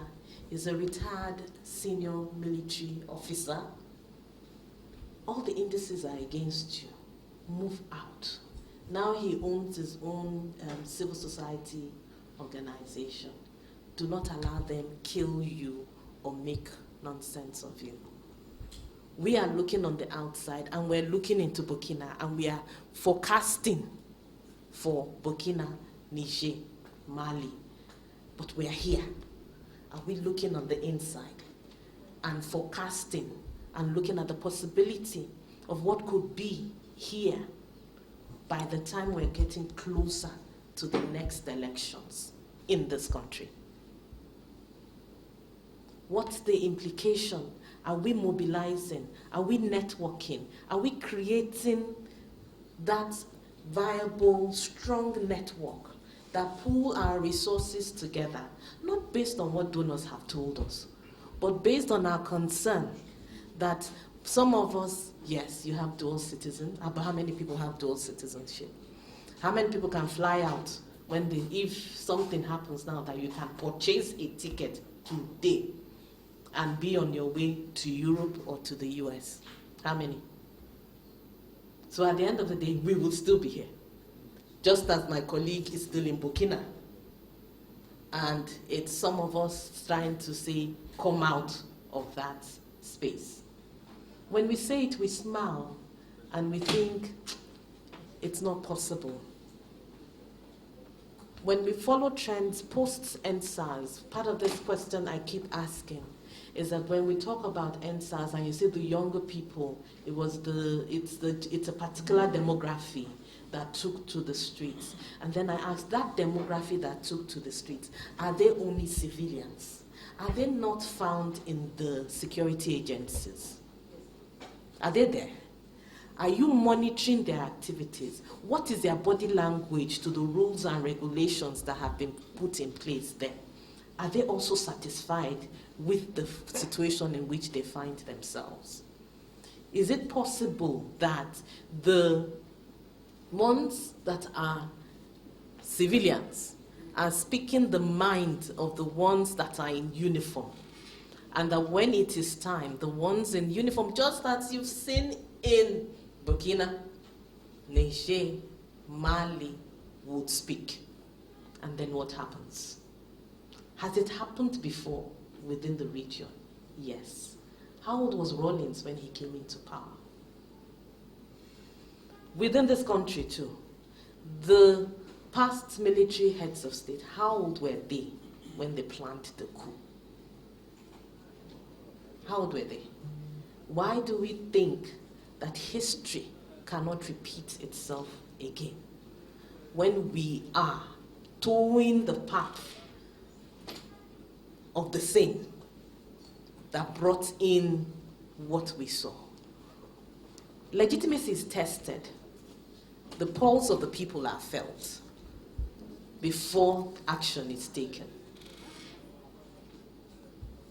So is it as within the block of the sector that I belong to, I'm asking myself, how much advocacy are we doing? How much lobbying are we doing? Once upon a time in this country, once African Commission sittings are taking place, we see how we engage, we have conversations, we're having side meetings. planning for our side meetings on thematic issues that concern the country that we are taking to the African Commission on Human and People's Rights. We're seeing how class actions are filed and how we file class actions on issues relating to issues of general concern that is of governance and public citizens' benefit in this country. And we're mobilizing our resources.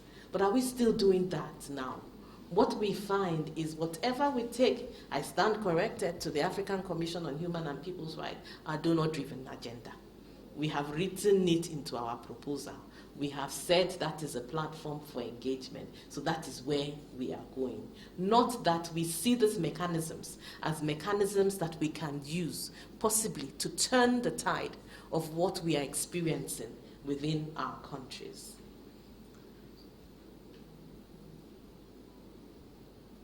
Sanctions and economic pressure.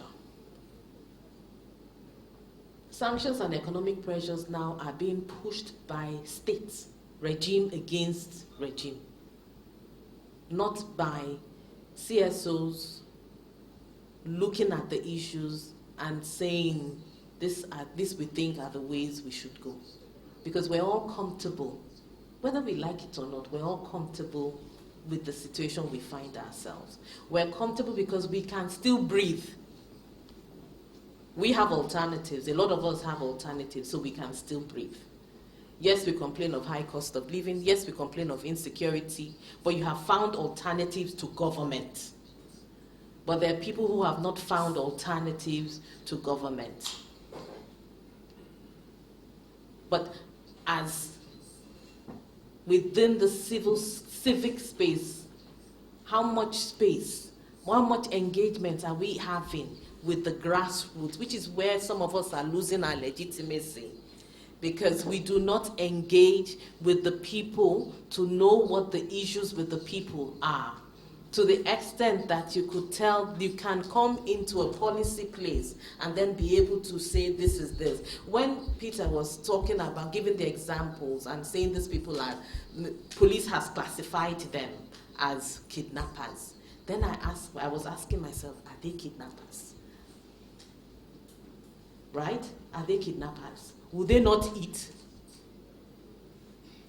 Will they not earn a living? Will they not feed? If it is the theory of market, you sell your product to where there is a demand. Another colleague within the space is from, I think he's Fulani. His uncle was kidnapped. And his uncle, one of the people within the team, was Fulani. And then it was a mixed breed. Fulani, Hausa, Yoruba, Igbo. It was a full breed. And the man was said to his uncle was talking to him and was telling him, no, why did you get involved in this? And asked him, you're a businessman. Do you do business with only Fulani people?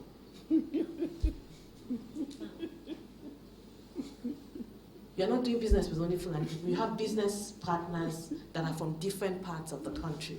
We're smiling. But the reality of it is that it mirrors us. The scenario in which we have found ourselves mirrors the entire society. On the negative, on the positive. How do we turn the tide? How do we turn things around?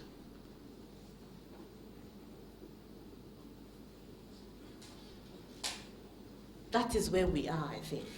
That is the crucial state in which we have found ourselves. And I'm hoping that from the conversation we would have here, because I just abandoned the presentation I wanted to give because I'm asking myself, what are we talking about, military junta? Nigeria doesn't have military junta now. Oh, physician, heal thyself. We are posing and we think we have a democracy. We do not have a democracy. Let's not deceive ourselves. When the legitimacy of the people that are in power is being questioned by the majority of the people, is it a democracy? And you see the unsettling waters. You see how people the society is becoming close, the civic space is shrinking and becoming more close, more opaque every day. I sit in spaces, I don't attend meetings regularly. As Senator, it took him a while to get me here. Because, yes, my schedule, yes, that's by the side. But the honesty is, is it a talk shop? And then who are the people in the space that will be talking to ourselves? That before you leave here, they've carried your message elsewhere. Am I making sense? Yeah? And then they said, oh no, this woman, she's anti-government. She does not, she's not she's not going to maintain status quo, blah, blah, blah. And then for some of our donors who want to align with government, oh, your position is not favorable, we might not give funding to your organization. Does it make sense?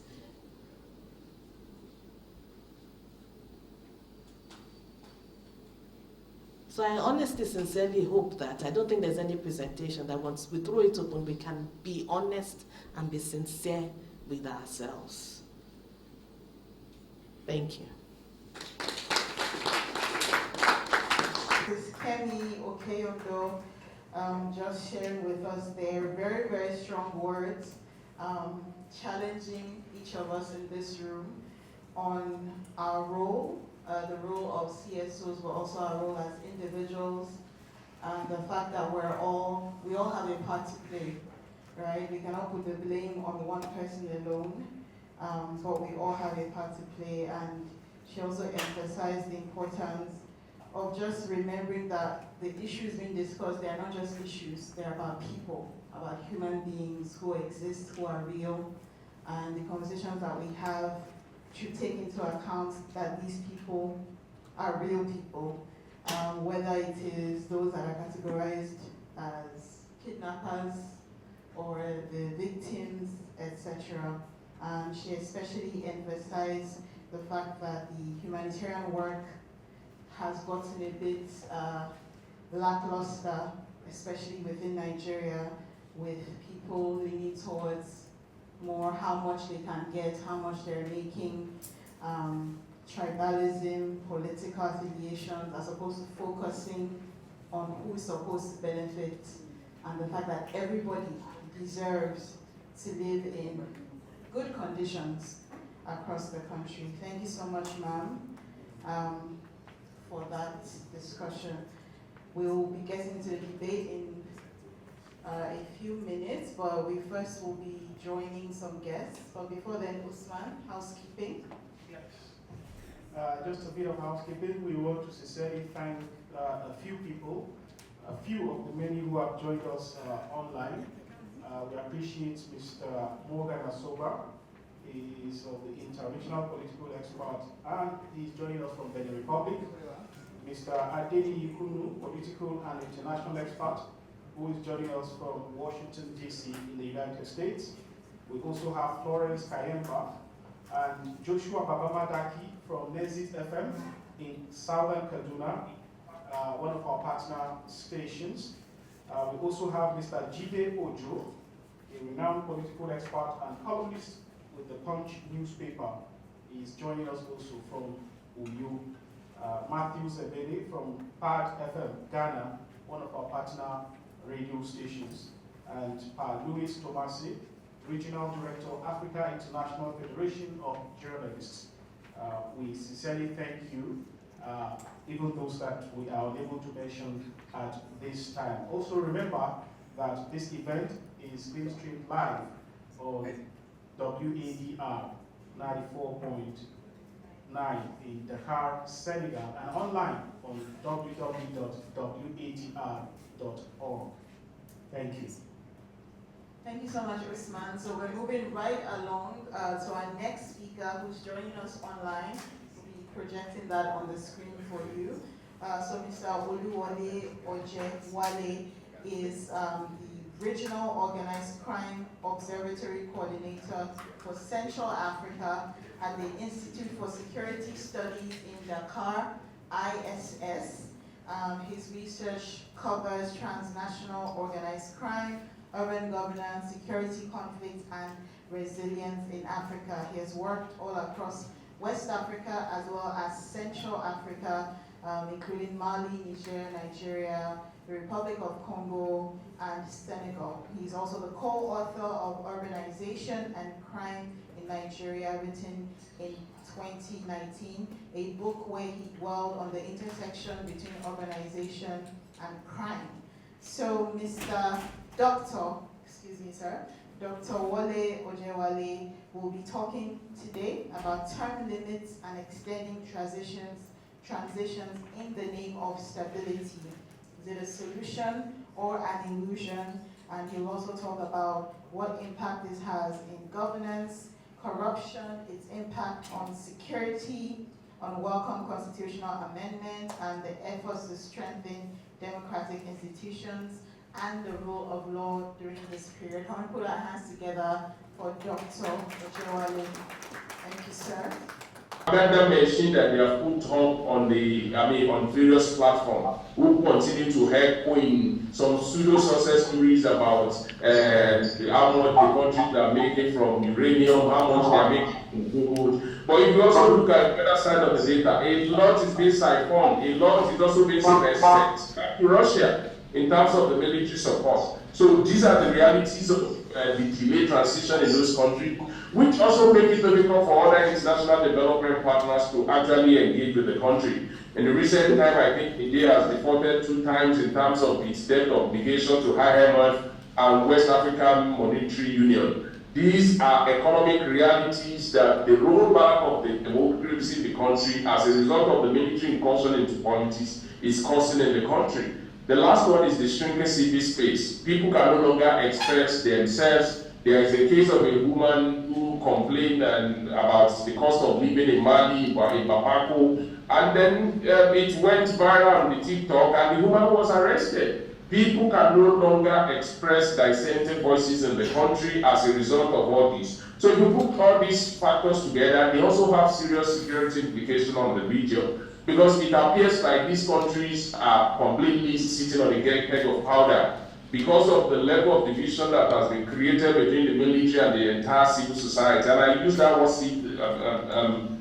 loosely to include the entire society in the country. And that also creates, it's creating an avenue for other non-state armed groups to explore that, in the sense that we've seen spike in attacks, which is as a result of the fact that recruitment has been bolstered in the recent time because of lack of inclusion in the country, which has become pronounced as a result of the military regime in those countries. So, putting all this together, I think there is a really serious public concern for countries like Nigeria, for countries like Ghana, for countries like Benin and Togo, to begin to see how they can also beef up their own security, particularly border security and surveillance in this regard. Because as the states continue to fail in Mali, in Burkina Faso and Niger, which obviously as a result of the regime, the military regime in the country, the effect is being felt in all these countries. And it is very, very important that all avenues that ECOWAS is exploring, which I believe should be expedited, to bring them back to the fold and find a political solution to this crisis, and ensure that democratic transition is actually sorted in those countries. For obvious reason, and that is going to be my last concluding statement, is the fact that what separates military regime, what separates authoritarian regime from democracy are not infrastructure development. They are principally issues about civil liberty. So even if the military built hospital, even if they built road, the government that they run is antithetical to the 21st century experience of the people. It lacks inclusion, it is not democratic, it is imposed on the will of the people, and therefore, elections should hold in those countries to ensure that the people can have a say and that those countries can have a better new beginning. People talk about maybe in terms of seeking alternative to democracy itself. I do not believe and I do not subscribe to the idea that the military offers an alternative in any way. Like I said in my introductory remark, this is just a movie that we have watched before and we can fairly predict how it's going to end. In Nigeria, for instance, major infrastructure development like the Third Mainland Bridge and other infrastructure in the country were built by the military. But the same military also drove people into poverty, they drove people into exile, a lot of people were missing, a lot of people were killed. So I'm hankering on the note that democracy has its imperfection. We have seen even in countries that have over 200 years of durable democracy. We saw the Capitol Hill insurrection in the US. We've seen what is happening in Kenya and in other parts of the world. It shows that democracy is in crisis, but we can improve upon what we have and not see totality where none actually exists. And it is on that note that I think anything that is going to fast-track democratic transition in Mali, in Burkina Faso, and Niger, it's for the good of all, and it should be expedited to bring this country back to democratic government and to also fully integrate them back into ECOWAS. Thank you so much. Long-term security operation need to be completed by long-term development program. And some of these interventions are not interventions that we need to keep on doing for a long time. And if I want to use Nigeria as a case study, there's virtually no state in Nigeria today that does not have a strong military presence. The question is that how long will the military remain on our streets? And I think this is solving the problem. And so we need to have long-term development programs that focus on building resilience among communities and improving governance. Example for me is to initiate improving agricultural productivity. A lot of our lands are affected. We have a lot of land that we can put into different use, but people are not able to go to farm because of activities of the local government, kidnappers and others. Even if you are able to go to farm, you are not able to harvest the product. If you are able to harvest, you are not able to go to the market because of market rate. People are attached to somebody who attacks the community and burn up those products. So a lot needs to be done, and then like I pointed initially, we need to provide vocational training, enhance educational opportunity, and help reduce the appeal of extreme ideologies and criminal activities.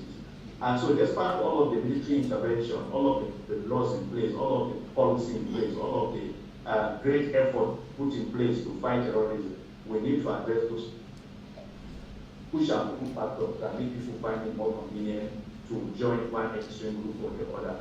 And so economic development, social protection, sustainable environment for me are those things we need to put in place to address the challenges that we face as a region, and again, what global people are going to support we're getting from them.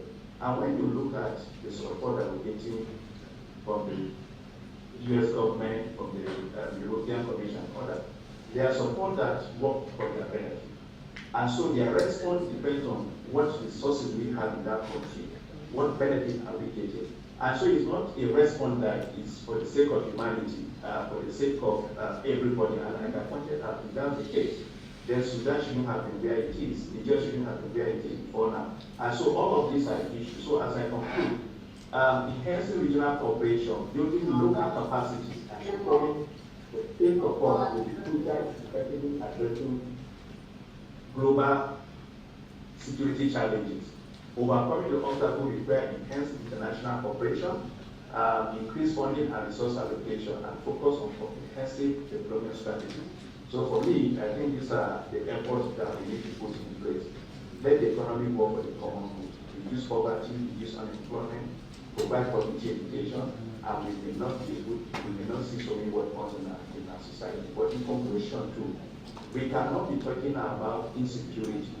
We cannot be talking about peace. We cannot be talking about development, yet we are producing weapons every day, and people are buying and acquiring new forms of weapons. And so the starting point for me is to regulate it, is to reduce the number of weapons that are being produced. It may sound idealistic, but if we don't address those issues, we must be able to know who is buying a weapon and for what.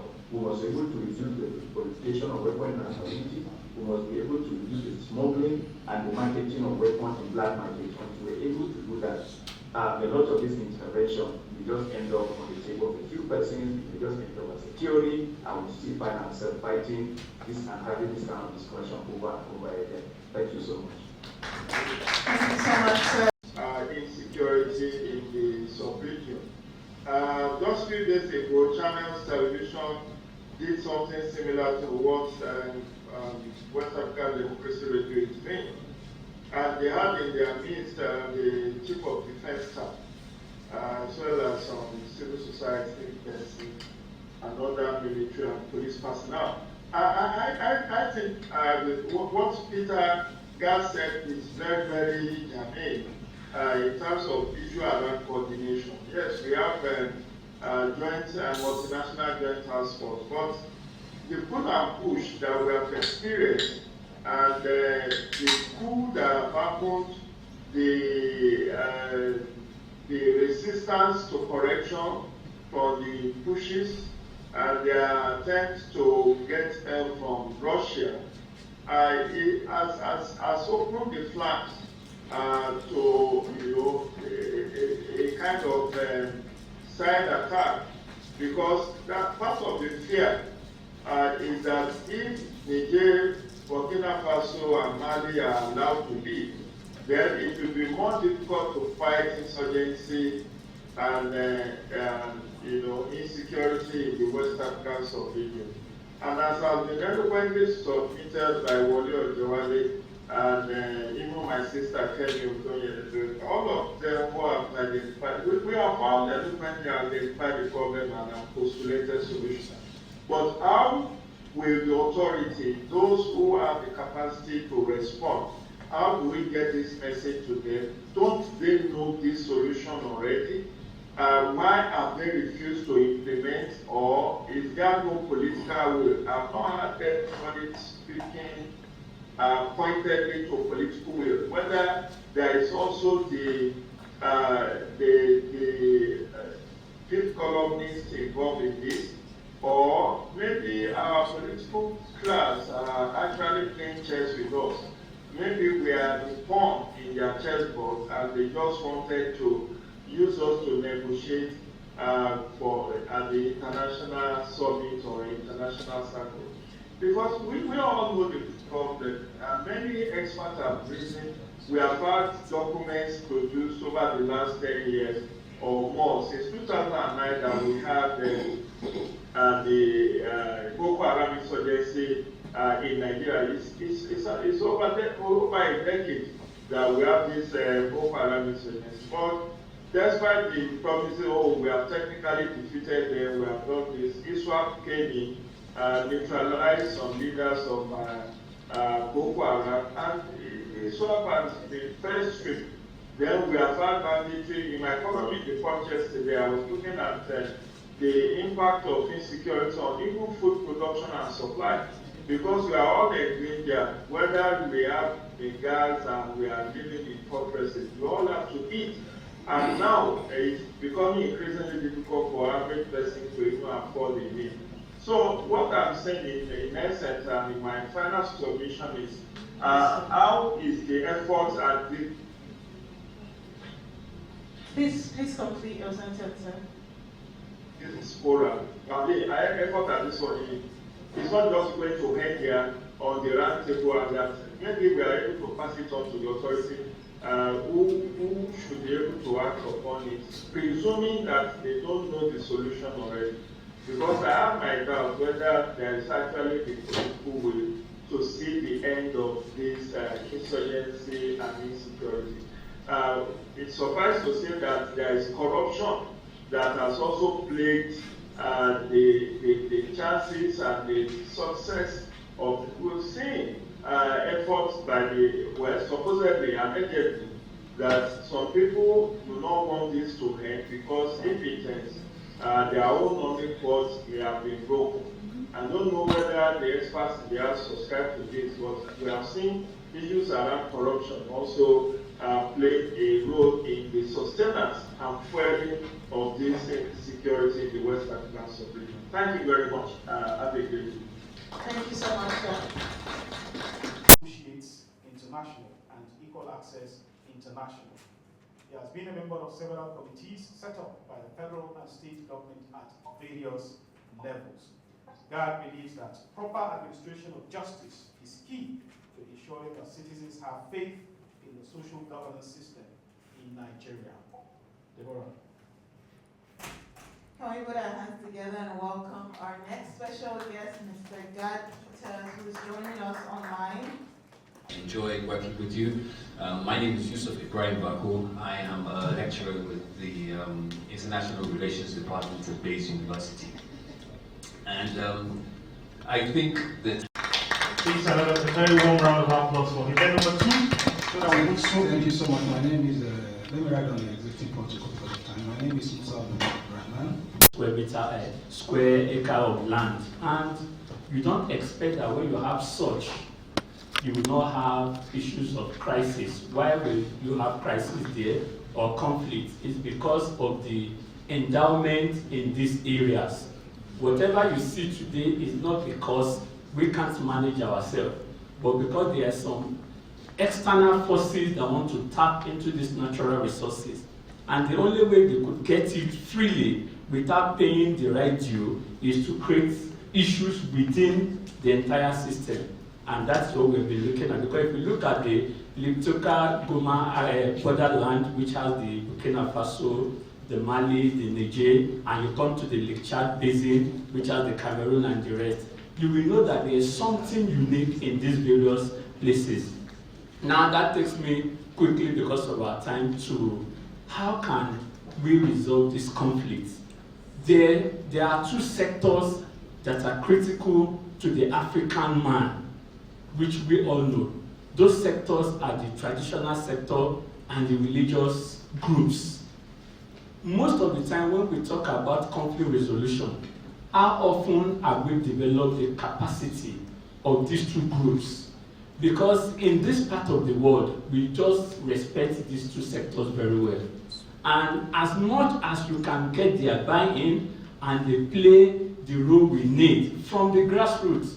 Because there is no crisis when you talk about non-state actor, terrorists and the rest. They are all recruited from the grassroots. And the people that controls the grassroots effectively are the the traditional institution and the religious leaders. So as many times as we can develop the capacity of these 2 groups, you realize that bringing in what we are just saying now is just transition. And Mali is saying, oh, UN peacekeeping mission go out, the United Nations multidimensional stability forces go out, and what are they doing? They are bringing in the Wagner group into it from Russia. So it's just transition, there's nothing new. But if we want to really achieve something, we need to start looking at empowering the traditional institution and the religious leaders. Let us localize it, let us domesticate our solution. Let us not wait until they come and do it for us. Because what they want to benefit are those good minds in our land. And as long as we don't do the right thing, they will keep on creating conflict and crisis for us. And the humanitarian issue that we are facing right now is something that we cannot deal with. I must tell you the fact, because when you talk about government, we have government in every nation. They have structure. But these people have ensured that this structure does not work for our benefits. Thank you. Thank you very much, Dr. As a member. And we are discussing here because whatever touches the eye touches the nose.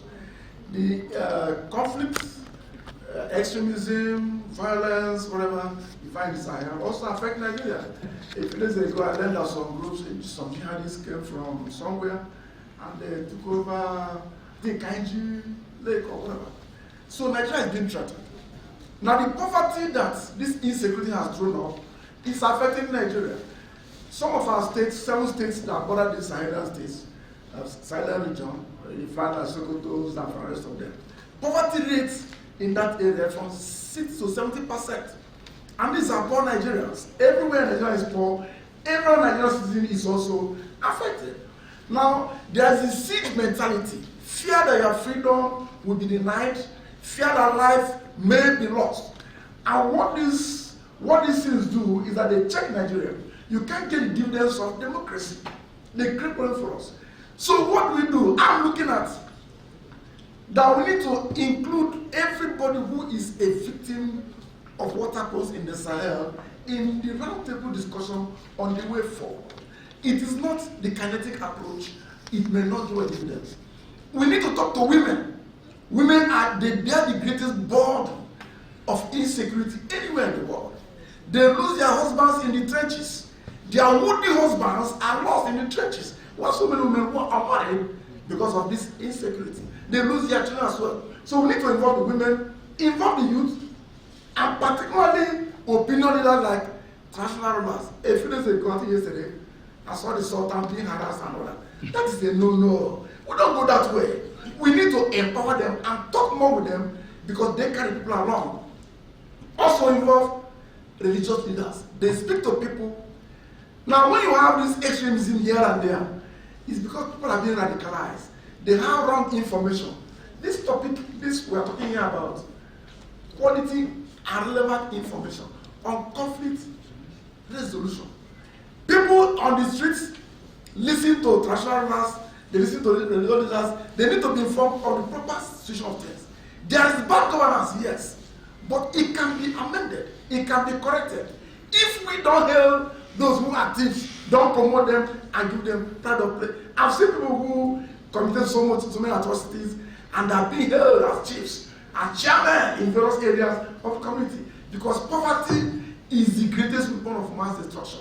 If you capture the strong infrastructure, you've captured the people. But if people have proper information that this money this man is throwing around was stolen from you, they will change their orientation. And once we're able to check bad governance, the people become the oversight agencies of government who may be able to stop bad governance that is a major fuel to insecurity in this country.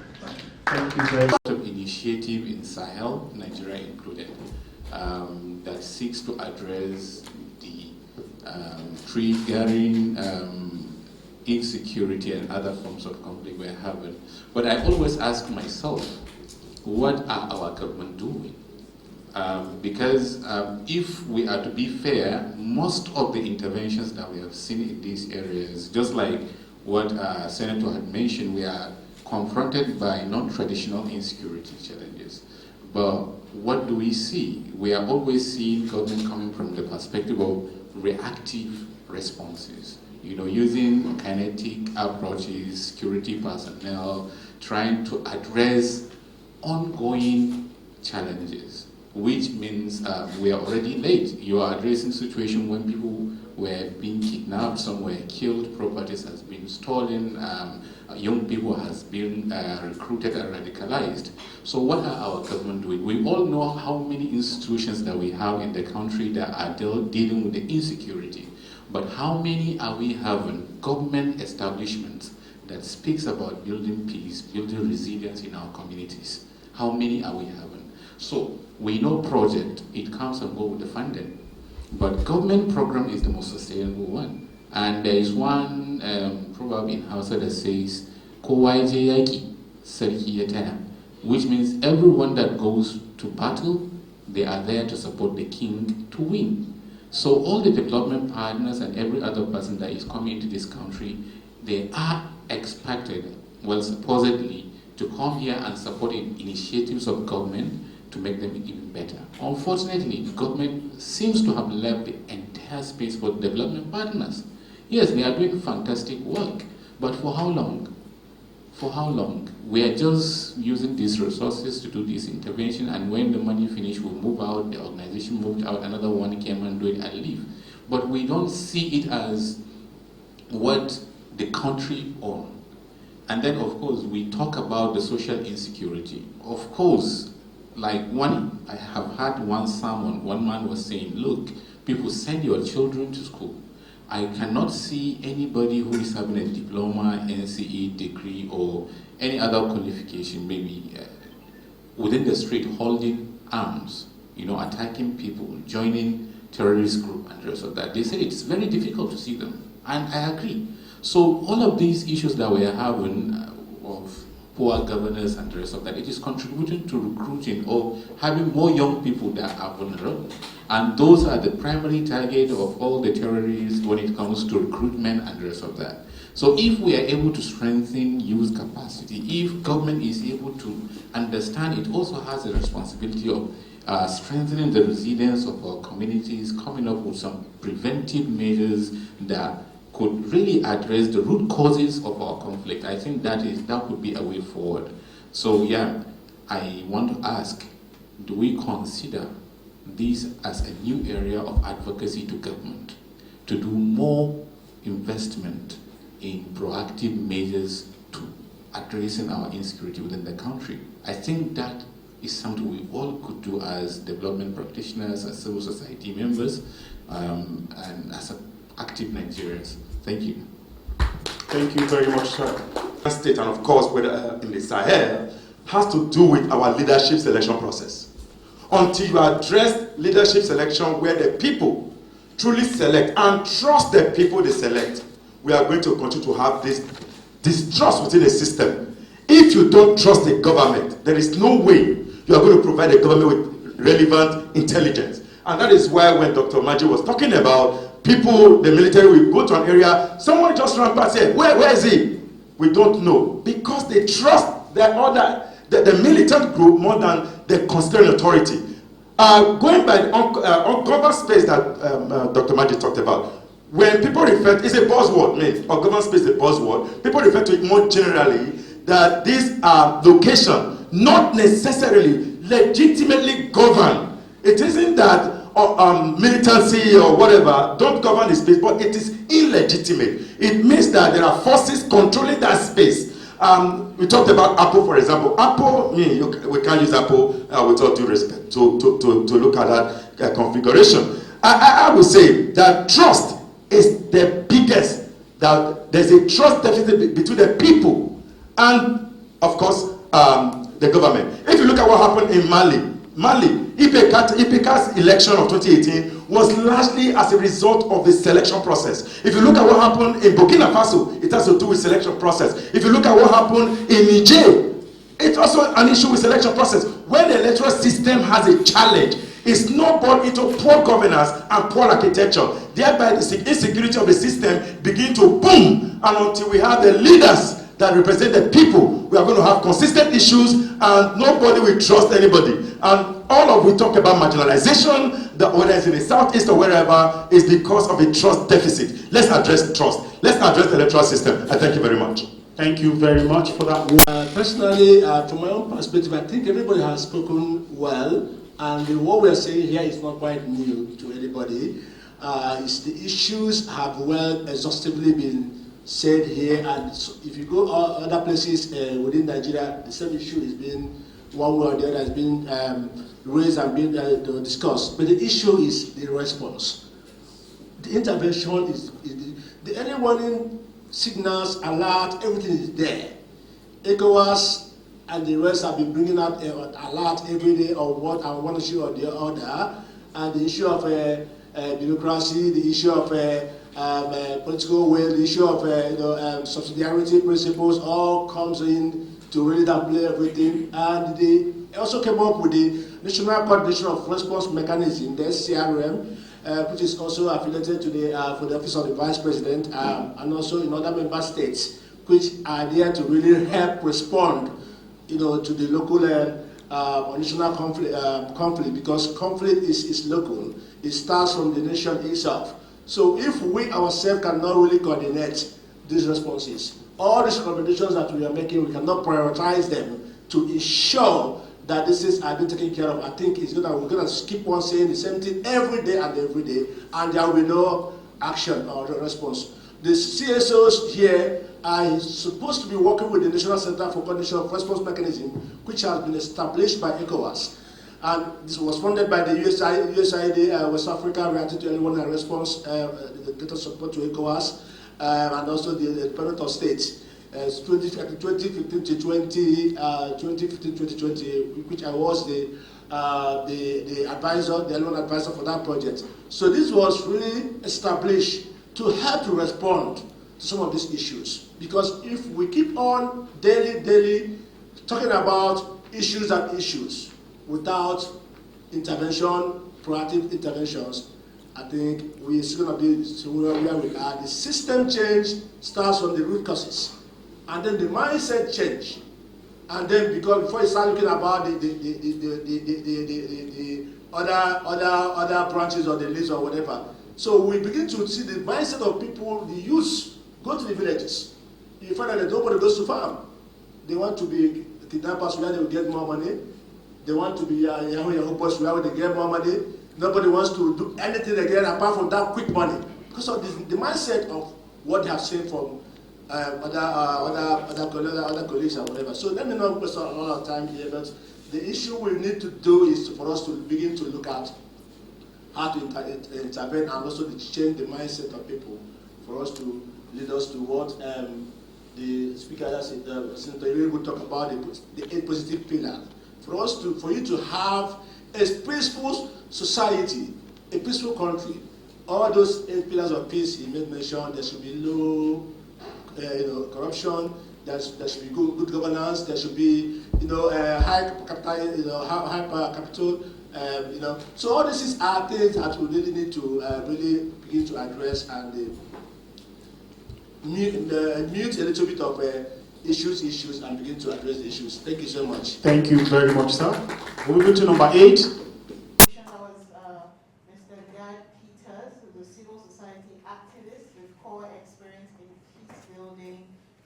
Mobilization and development, and that's definitely what we got in his contribution, emphasizing the importance of development to ending some of the issues that we've brought up here when it comes to poverty and how that is leading to conflicts. And Mr. Peter emphasized the improvement of the quality of life. If people have access to education, good education, vocational training, if poverty is actually targeted in the budgeting of the government and donors and CSOs, then there will be less attraction to extremist groups. And lastly, he also talked about reducing the production of weapons and actually taking a closer look at that. Thank you so much, Mr. Peters. So now it's time for our debate. The floor is open. We're going to be starting off in Zoom. First of all, Usman, you share with us one of the comments that we've gotten so far. Before we join a commenter, someone would like to contribute on the Zoom. Well, thank you once again, Deborah, and I want to continue to thank all of us for the patience to sit through since the beginning until this moment. We are beginning to go down the hill. So just bear a little bit with us. And if you also look down, below the agenda that has been shared with you, of course, there is lunch and opportunity to, of course, also network. So let's continue to keep our appetite up and our interest in this conversation, because it's important at the end of the day that we all find something to eat, according to one of my American friends. Well, we have someone online who wants to make a comment, but before then, someone had already dropped a comment earlier on. He says, certainly, on the topic of discourse, we are in such difficult and challenging times, and all hands must be on deck to nip the bud on time. Otherwise, taming them when fully escalated will be disastrous. Of course, you can't agree less with this commenter. So if Mr. Lee is ready, can we have your comment before we open the floor for the debate? Can you hear us, sir? Mr. Adeni Kunu, I believe is your name. I understand he's joining us from Washington, D.C. He's no longer online. Okay. I think Debbie, you can go ahead to... That's fine. So Mr. Lee will probably be coming back to us later on.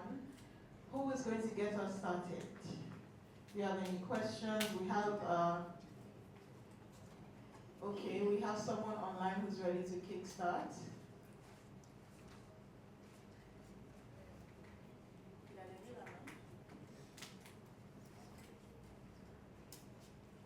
Mr. Jide, would you like to contribute?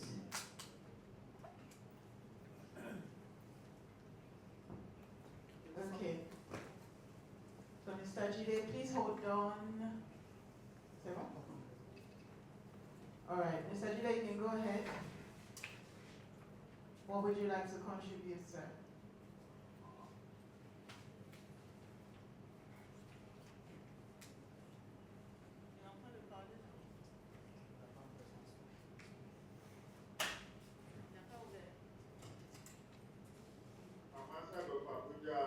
Intended to physically attend, but I apologize for only doing virtually.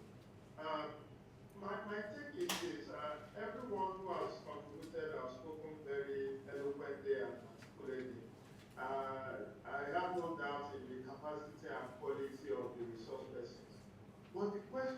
is it not conversation of the dead that we are having? I don't know if people in authority and in the audience, people who knew, who are part of this effort to mitigate and reduce insecurity in the sub-region. Just a few days ago, Channels Television did something similar to what West African Democracy Radio is doing.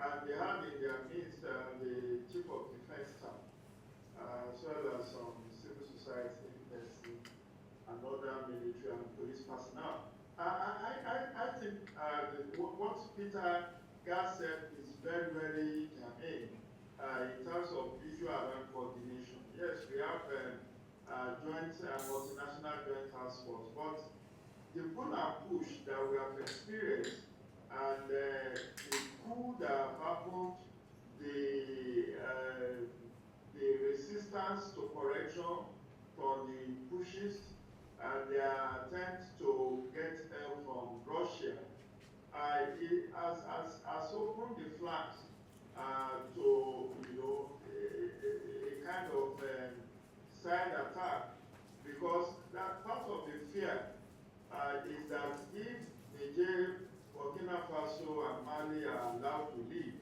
then it will be more difficult to fight insurgency and insecurity in the West African sub-region. And as has been eloquently submitted by Wole Ojewale and even my sister Kemi Okoye, all of them who have identified, we have all eloquently identified the problem and have postulated solutions. But how will the authority, those who have the capacity to respond, how do we get this message to them? Don't they know this solution already? Why have they refused to implement, or is there no political will? I've not heard anybody speaking pointedly to political will. Whether there is also the fifth columnist involved in this, or maybe our political class are actually playing chess with us. Maybe we are the pawn in their chessboard and they just wanted to use us to negotiate at the international summit or international circle. Because we all know the problem. Many experts have reasoned. We have had documents produced over the last 10 years or more. Since 2009 that we have the Boko Haram insurgency in Nigeria. It's over a decade that we have this Boko Haram insurgency. But despite the promises, oh, we have technically defeated them, we have done this, ISWAP came in and neutralized some leaders of Boko Haram, and ISWAP at the first stream. Then we have had banditry. In my column in the Punch yesterday, I was looking at the impact of insecurity on even food production and supply, because we are all in danger, whether we have the gas and we are living in fortresses, we all have to eat. And now it's becoming increasingly difficult for average person to even afford a meal. So what I'm saying in essence, and in my final submission is, how is the effort at the... Please complete your sentence, sir.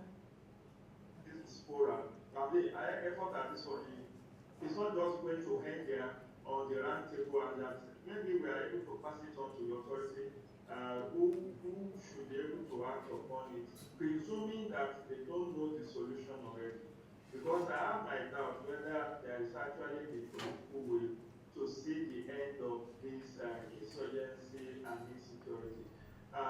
It's suffice to say that there is corruption that has also plagued the chances and the success of the we've seen efforts by the, well, supposedly, allegedly, that some people do not want this to end because if it ends, their own knowledge boards may have been broken.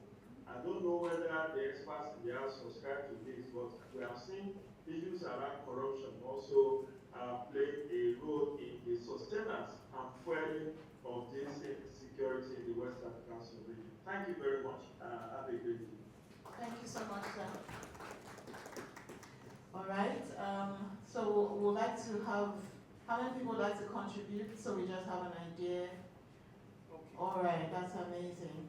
So we just want to go to the left side of the room, and I'll come to the right. Yes, who was the first person? All right. So we'll give numbers so that we do it in a coordinated manner. So we have 1, 3. You have to go back and forth to be 1, fair. 2, 3, 4. We have 5 over there. 5, okay. 5. 5. We have another person there. 5. 6, 7. Number 8. Number 9. Anybody else? Middle row, come on. Nobody else here? You are number 10. You are 11. Powerful number. Number 12 is Ian. Number 13 and then 14. We already have a very, very robust panel. Yes, please, but we just crave your indulgence to limit your comment, question, observation to at least 120 seconds. 2 minutes. You can see that we have a very large number. I didn't say 2 minutes, say 120 seconds. Thank you very much. This guy's very deliberate. So good morning, everybody. Thank you very much to the convener and the high table, Dr. Maggi. Thank you for your presentation. Senator, you're my man, always. I enjoy working with you. My name is Yusuf Ibrahim Baku. I am a lecturer with the International Relations Department at Bayes University. And I think that this kind of interaction is immensely important. The last speaker spoke about what is the political will. Well, you know, the political will is something else, but when we, the people, civil society, etc., don't have the will to look at the problems, then there's nothing to actually get on with trying to find and propose solutions. Starting off with what Senator was talking about, that the region is gravely in danger. The fact is this, that since the war on terror started, terrorism has increased by 100,000% in Africa. And that is an official DOD, US DOD figure.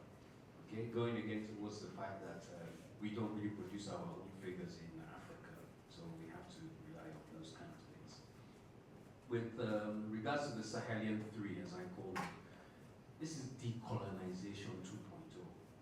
Now, I don't know whether you agree with it or not, but I certainly do with the initial rejection of France and France-Afrique.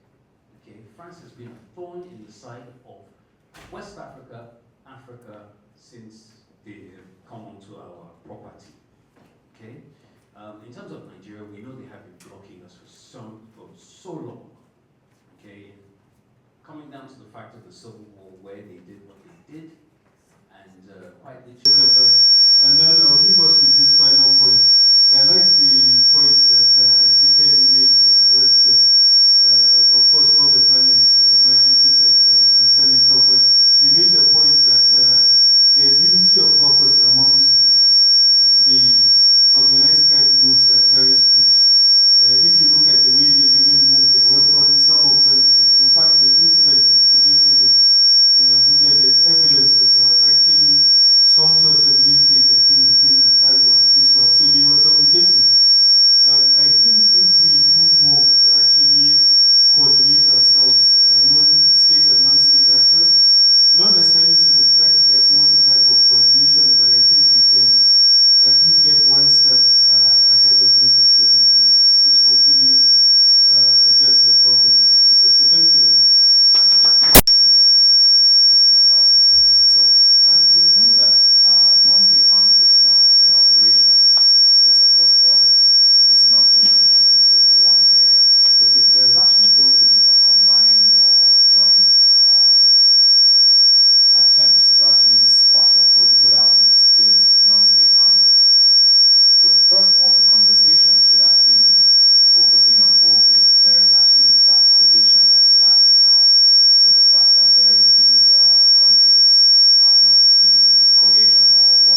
are happy that they have killed people, but they are happy that they have made money from people that they have kidnapped. You know, so I think that our government, our political leaders need to do a lot, because the problem that we have, that we are currently experiencing in Nigeria and Africa, they are the cost, whether we like it or not. And you find themselves as members of ECOWAS, as members of African Union. You know, so when they don't provide the dividends of democracy to the people that they have the responsibility, constitutional responsibility to provide these dividends of democracy, when they don't provide it, you will see them, and that's why you see these reactions in Mali, Burkina Faso, and the likes. When the military took over in Niger, you saw the civilian population celebrating. You know, so a whole lot needs to be done. And I just want to, I feel that a community will be raised from this discussion, you know, so that these leaders that are failing in their responsibilities, we need to draw their attention. You know, it's not for them to find themselves in one commission or one body, and they keep defending themselves when they fail in their responsibilities. For instance, in Nigeria here, we have a law that if you pay ransom for your loved one that is being kidnapped, and it's established that you paid ransom, you go to jail for 15 years. So why is the government putting the cart before the horse? Why are they not stopping what will stop kidnapping from happening? I cannot have my loved one in custody or in captivity, and you expect not to pay ransom. You know, so a whole lot needs to be done, and I think that we need to go back to the drawing board to have this discussion so that Nigeria and African community will be better. Thank you. Thank you. Diving into the issues. And in response to that, I would like to add a few points to the conversation. I have 4 points to add, so let me be quick so that we can move towards lunch. First, I wanted to talk about how do we solve this issue of peace and security challenges within the Sahel. There are several observations that we can make. The first is that one of the key drivers of insecurity in the Sahel is environmental degradation and climate change. You know, the environment is very harsh. So people are poor, people find it difficult to accomplish their goals. So they resort, somehow it makes them vulnerable. What are our governments doing to build resilience for communities that reside within the core Sahel, most especially? That is one area of solution. The second is about governance. To what extent are our systems working? I think the retired commissioner of police that is here can testify to us. It's not as if the police, you know, are not on top of these issues or are not following these issues. But the system, the political will just doesn't step in to take the other guy to take it home. I recall a research I did some time back, and I interviewed one of the intelligence officers of the police, and he told me that, look, that these Boko Haram people, we know them, we have a dossier, we have written reports, but when they go up, we just hear silence. We submit reports, but nothing is done about them. So, system, you know, strengthening is very important.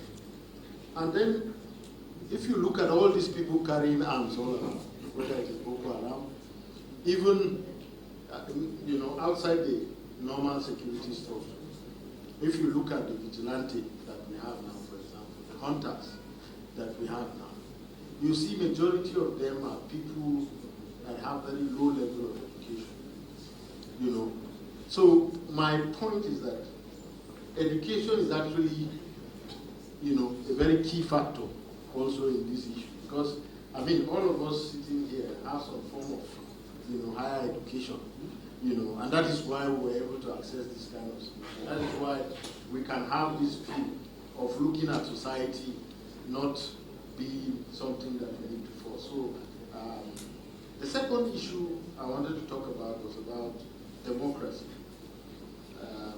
In the Sahel, and increasingly also across the entire world, you know, the crisis of democracy is linked to the fact that the political governance structures are not able to guarantee the dividends of democracy for the citizens. So what happens, you see that citizens are, welcoming military regimes, especially in particularly in the 4 countries that have military coups in West Africa. I have also come across, several comments supporting military, and then at the same time, we look at our governance structures and we see that we are being governed by some of the worst people among us. It is called kakistocracy. We are not practicing democracy. And then we look at our government, the history of, political governance in our countries. We see that undoubtedly military has been politicized, even if, of course, they are professional military, but they are conscious of the political gains that they can get. Also, we see that our traditional social systems are just there in our society. They are not really connected to the governance structure. Somebody talked about traditional rulers, their role. We haven't given them a role to play in society. They are just there as adornments for our society, to make us proud of our history. But beyond that, they have no real role in governance, So all these problems are mentioned regarding they're asking me for time. Let me just use the next 10 seconds to finalize. I think in terms of democracy, for democracy to work in Africa, perhaps it has come to a time where we can start conversing about, the need to come up with our own paradigm of democracy as Africans, because these trends I have mentioned, the military incursion in politics, the role of the traditional society, these are, and there are a lot of other issues too that can come up. These are real indices that we need to find a solution to, and we have to have a conversation around that in order to evolve our democracy to become results-oriented. Thank you so much, sir. I just want to point out some areas that have been bothering me and some of my colleagues. We have seen the failure of some of the Sahel states, yet Nigeria is not being proactive. We are being told that the worst of democracy is better than the best of military. Yet, what are we doing to even sustain this democracy we have on a platter of gold? Is it until we lose it that we'll now remember that we fought for this democracy so much? Growing up, we all longed for this democracy. Now we have it, and we are not doing so much to even preserve it. The insecurity started, and most of us thought it would end in the northeast, but now it has spread. And if you are a student of history, you will know that this is more of a politics of hunger and starvation, because they have penetrated the middle belt and all the areas that used to provide us with food. Now a basket of tomato went up to 18,000 naira. This has never happened in the history of Nigeria. So if you understand what is happening, people can't access their farms, people can't do anything to even help. So what it means is that if you can't go to farm, you have to rely on the few that is in the market. The price will keep skyrocketing. The poor will not even have access to it. Malnutrition will set in. The rate of death will increase. So what are we doing in this area? We have a constitution that everybody, keeps saying that there is an issue with this constitution. There is an issue with this constitution. What are we doing to even strengthen this constitution and make it attainable so that this constitution will be a common meeting factor for all of us? Yet we have put it at the background. We keep shouting the same thing. Our constitution is the problem. There are clauses, there are lacunas, but nobody wants to do anything deliberate to ensure that we strengthen this our constitution. Democracy, we are taught, is the common hope, or is the last hope of the common man. Now, if you don't have money, you can't access them. You can't access the judgment. So our judiciary have also been relegated. So if we continue in this way, Nigeria is the giant of Africa, but with what is happening in the Sahel, Nigeria is also not far-fetched from what is happening to other states. So it's just a clarion call that yes, all the positions that we have put out, they are apt, but we need to do more. Our lawmakers need to sit up, the civil society members also need to sit up. Growing up, you will hear civil society, when they speak, it's like a president has spoken, but now we are being watered down. So let's go back to our drawing board and see how we can carve a niche for ourselves, speak for our children yet unborn, so that women can have a safe place to walk around. Now you can't walk around at night because you are scared of what will happen to you. It's not peculiar to Nigeria, every of the Sahel country, insecurity, insecurity, insecurity. Is it until our government is toppled that we'll do something? This is my submission that please, we need to sit up. Thank you. Thank you so much. On to our last speaker. Where are the civil society organizations? Where are the dissenting voice? Nobody wants to speak. For the common man on the street, nobody wants to stand up. Or is it because we are chasing all over our own economic agenda as to how we will stand? Nobody is speaking. And that's when you keep quiet, when you have the opportunity to speak and you are not speaking, the voiceless in the society will remain voiceless. If you have the voice, it is better you speak now. The civil society that we have today is no longer the same civil society. Where are the pro-democracy activists? Is this the kind of democracy they were looking forward to? Everybody now they are in the National Assembly, or they are in one government house or the other, so nobody is speaking for the common masses. The masses are there, the problems are there. They are only waiting for those who will speak for them. And I think from this note we can set an agenda and reach out. If not, we'll continue to talk from now till the kingdom come and nothing will happen. We need to rise up. The civil society here, that are here, members that are here need to rise up. It's better you speak than you saying that they are not hearing you or they are not listening to you. No civil society is talking. We see it in the media every day. We watch social media, we know what's going on. Nobody's talking. We need to stand up and talk. If nobody's ready to sacrifice, I think that's what is happening. Nobody's ready to sacrifice your life or is anything for anything. We need to rise up. That's my position. I'd like to base my positions on two things. The last speaker spoke about one of them, which is the fact that Africa, civil society has a very big role to play in all of this conversation we are talking about. The civil society is also government. I think we must know that. But it is the government that is run by individuals, by private citizens. So if we take that position serious, it means that when government actually rolls out a plan, rolls out something that is not acceptable to the people, it is the responsibility of civil society to rise up. But what we say most times is that most civil society, especially in our part of the world, are on the demand side. You know, what comes to us. That's what most civil society, and I want to challenge us.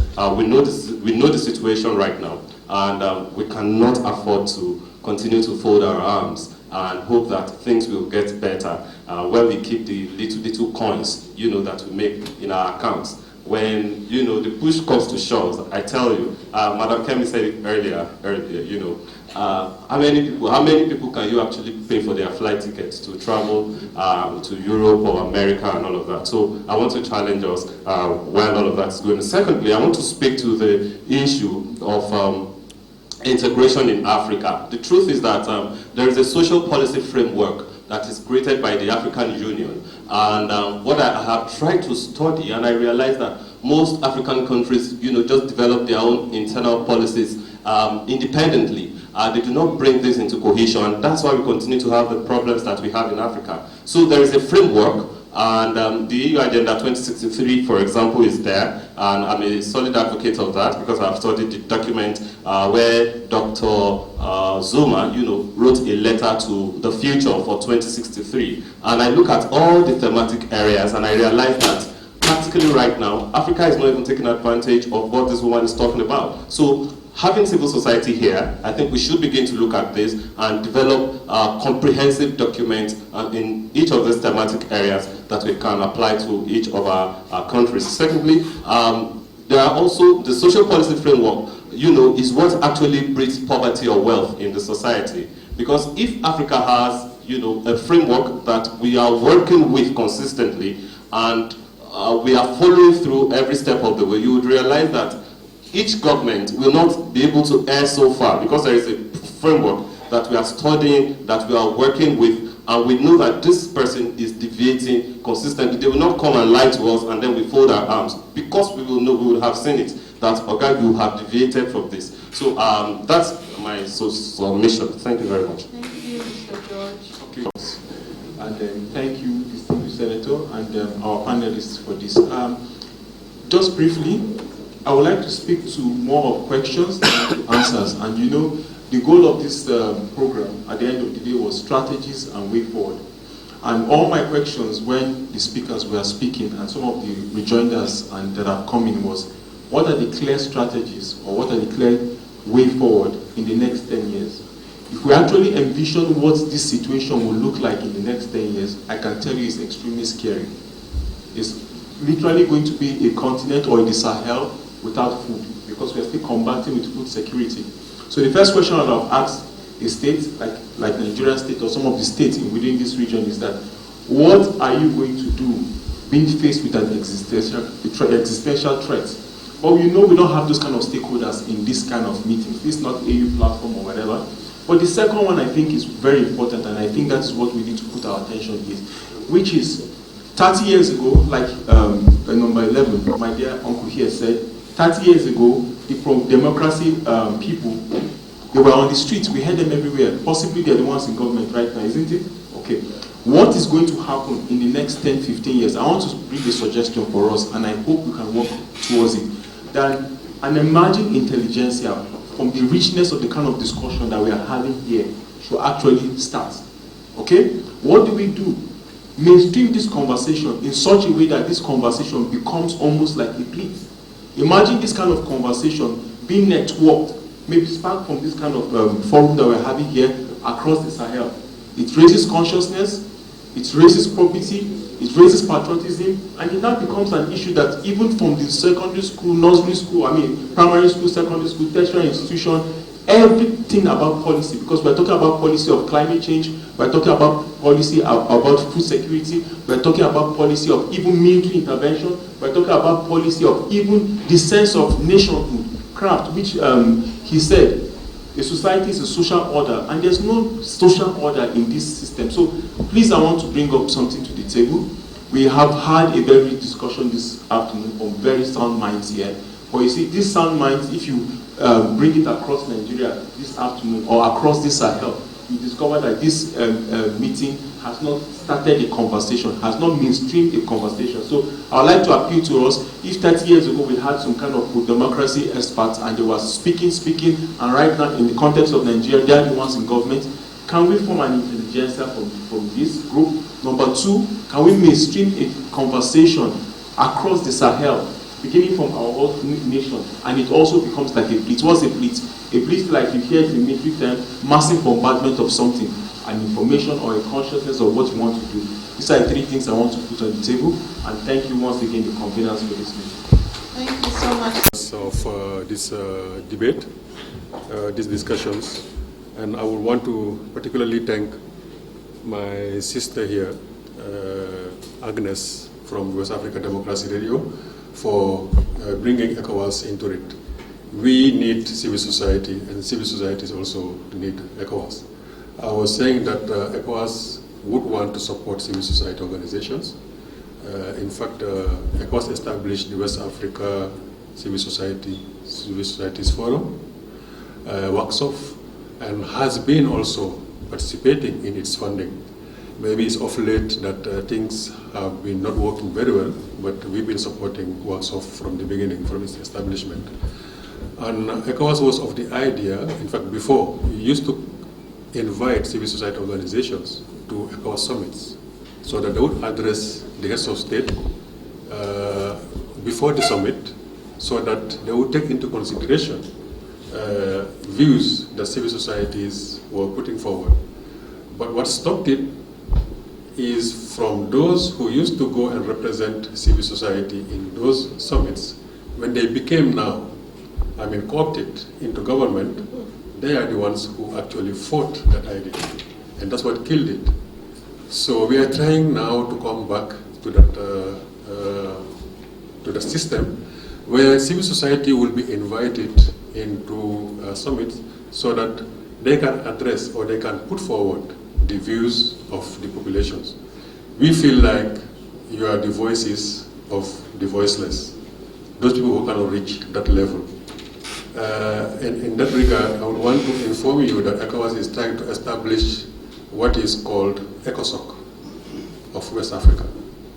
ECOSOC is Economic and Social Council Commission. This is a body that was actually put forward in the ECOWAS Treaty of 1993, revised treaty. The body is there to be implemented, but since then it's not been implemented. And now we are trying to put forward this ECOSOC. We have had several meetings with member states and even technical experts, and we hope that before the end of this year, we will have a full-fledged ECOSOC, so that the voices of the civil society can now really filter into ECOWAS decisions and policies. I hope one of you civil societies, if you can organize yourselves also, you'll be able to participate meaningfully in the forthcoming ECOSOC. As you know, we are at a crossroads in ECOWAS with 3 of member states already who have decided or have put forward their intent to secede from ECOWAS, although we are trying to negotiate with them, feeling like being together is better than separating. We don't have, at the level of ECOWAS, any bad feeling with them forming a confederation of AES. We don't mind that, because that can happen, but within ECOWAS. It has happened before. I may recall there was what we called the Confederation of Senegal, which I know very well, coming from Gambia. It's something that we lived. And this confederation existed while ECOWAS was still existing. We don't have anything contradictory to ECOWAS. We also have other unions. We have the Mano River Union within ECOWAS. We have the Conseil de l'Entente within ECOWAS. We have even UEMOA or WAIMU, which is also formed by ECOWAS member states. So we don't feel like there's anything wrong of 3 member states coming to form a confederation, especially to tackle an issue which is the issue of insecurity. We feel like it can go in tandem with ECOWAS, within ECOWAS. So we feel like grievances can be discussed within ECOWAS and try to resolve them. So we are trying to put the discussion, the narrative towards that angle. We hope that sense will prevail and that one day they will come back to the family. We hope so. To give you maybe a little bit of background, you all know how ECOWAS came to be, but it was established at a moment when the world was like divided into Westerners and Easterners. This was in the time of what we call the Cold War. In fact, if you recall, most of the heads of state at that time in 1975 were militaries, there were soldiers, generals who formed it. I think General Yakubu Gowon was the pioneer, together with General Nyasingbe Ayadema, and these were soldiers. But now the world has moved, and towards the fall of the Cold War, when the Cold War ended, then when the world became unipolar, it was now easy to promote democracy. This is how ECOWAS also jumped in and promoted democracy, and that's why we have these instruments that we call supplementary protocol on democracy and good governance. It was in that period. But now we are in a world now where it has become multipolar. Now there's no more one hegemony. The democratic ideals is no more hegemonic. Now everyone can speak because everyone has somewhere to lean. Before you had to lean only on one side, but now you have many partners. So this is why these member states that we're talking about have also some partners who are kind of supporting them. So if you are not in line with ECOWAS, you have somebody else who can help you. So this is the difficulty that we are facing. But we hope that we will surmount it in one way or the other. I've heard some guys here talking about democracy that is not working, and I tend to agree with them. Democracy is not working the way we want it to work. It's like democracy is subjected to elections. Once elections are done, we have done democracy, and then we forget. We forget that rule of law, we forget that good governance, all these are part of also democracy. And you have to implement them, you have to practice them. Election is important. It is, I think, the doorstep to democracy, but it's just one step. After, what is good governance? How do you make sure that those who are elected also are now practicing what they were elected for, are now putting into practice what they have been put into office for? So this is where we have to go into. And then the voices of civil society are very important in this regard. When ECOWAS was being established, it was established as the name says it, Economic Community of West African States. But then, you may recall that in the 1990s, some countries were in trouble, namely Liberia and Sierra Leone. And it's ECOWAS single-handedly that came in with the support of Nigeria, and I'm talking about Nigeria here now, to bring in the aspect of leadership. Leadership is very important. So Nigeria came in and spearheaded what we call ECOMOG and restored peace, not only peace, but also democracy in Liberia and in Sierra Leone. So today, we need that same leadership again within our sub-region so that these voices of dissent, I'm talking about the multipolarity, will not actually affect us as it is really affecting us now. These are words that I wanted to share here. Maybe when next we are organizing such debates, we'll make sure that more ECOWAS staff will participate, especially those who are directly relating to the topic at discussion, so that we can have a better understanding. I hope the conclusions of this meeting also will be shared with us. It will also help us to know what is the shift, what is the thinking of the civil society, so that we can also work along. As I said, today we are having a meeting, and I have to go back there, of Ministers of Defense and Finance. This was put forward, it was an instruction by the authority of heads of state at their last two meetings, December 2023 and February 2024, asking for these ministers to meet to see modalities of putting forward a brigade that would counter terrorism. So I leave them there, they're thinking about the options, how much money they would need. They already know that the brigade, when they're talking about brigade, is 5,000 people, but how to finance it, how to make it sustainable, how to make sure that it really delivers on its mandate. We hope the conclusions will help us towards that. Terrorism is something that we have to fight. Today, the Sahel states, or the Sahel region, is the epicenter of terrorism in the world.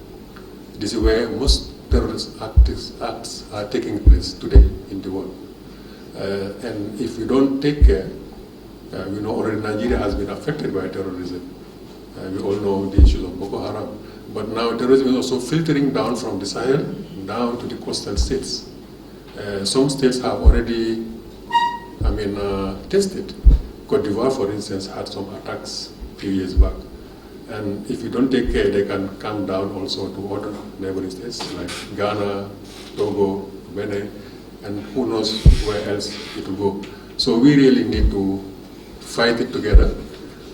So this is why for these member states to secede from ECOWAS, it will be also an impact in the fight against terrorism. Because today, we have invited all member states to come for this meeting, but they are not present. Although they've been invited. But they have to be at the table so that we can have one common strategy to fight terrorism. They can't fight it alone, we can't fight it alone, so we have to do it together. So we just hope that the voice of reason will come back and that we'll have one common policy. Once again, I thank you all for participating. And once again, I apologize also for coming late. I hope in another session, we'll be there in full force so that we can all share. We share the same ideals. What you have in mind is also what we have in mind. But how to put it into practice, that's where we are having a problem. Maybe at the level of the political will, that's where we need to have more action. And hopefully, we'll get there. Thank you all. Long live Nigeria, long live ECOWAS. Thank you, sir. Can we put our hands together? Thank you so much, sir. All protocols have been respectfully observed. With the closing remarks that we had, all I will do is to extend once again sincere thanks and appreciation. WADR really appreciates the time, the effort, the intellectual discussions. This forum, I'm telling you, somebody talked about how do we form something out of it. When I sat here listening, I was like, you know, this rich content that we have today, we can use for a long time. We have had good discussions, but should it end here? No. We know it will not end on the part of WADR. Because the reason we did this, we organized such a debate, we go out, we interview people, we conduct debates from time to time, but we organize this one so that we will have this time that we need to further, what we have done is just to poke the issues out. So we need to continue, and I pray that you all will be available whenever we call again, not in this form, but I'm quite sure in a continuum. When we call for interviews, when we call for panel discussions, our staff are here. When you people also organize, because information is power. You have all spoken about it, how we can touch lives, how we can bring about positive change. That's the essence of such a meeting. And we're looking forward to a continuous discussion. We're looking forward to have that network where we will be able to, continually address these issues until one day we will happily say they are no more. So I thank you once again from ECOWAS, Mr. Ka. Thank you very much for honoring our invitation. We came here, we spoke to you, gave us the time, and you are here today. We are very much appreciative. Geopolitics series has been a partner. Senator, thank you very much. Dr. Maggie Peters, thank you very much. Gad Peters online, Ojewale online, the WADR staff, Bolton White staff, every one of you here, respectfully I say thank you, thank you,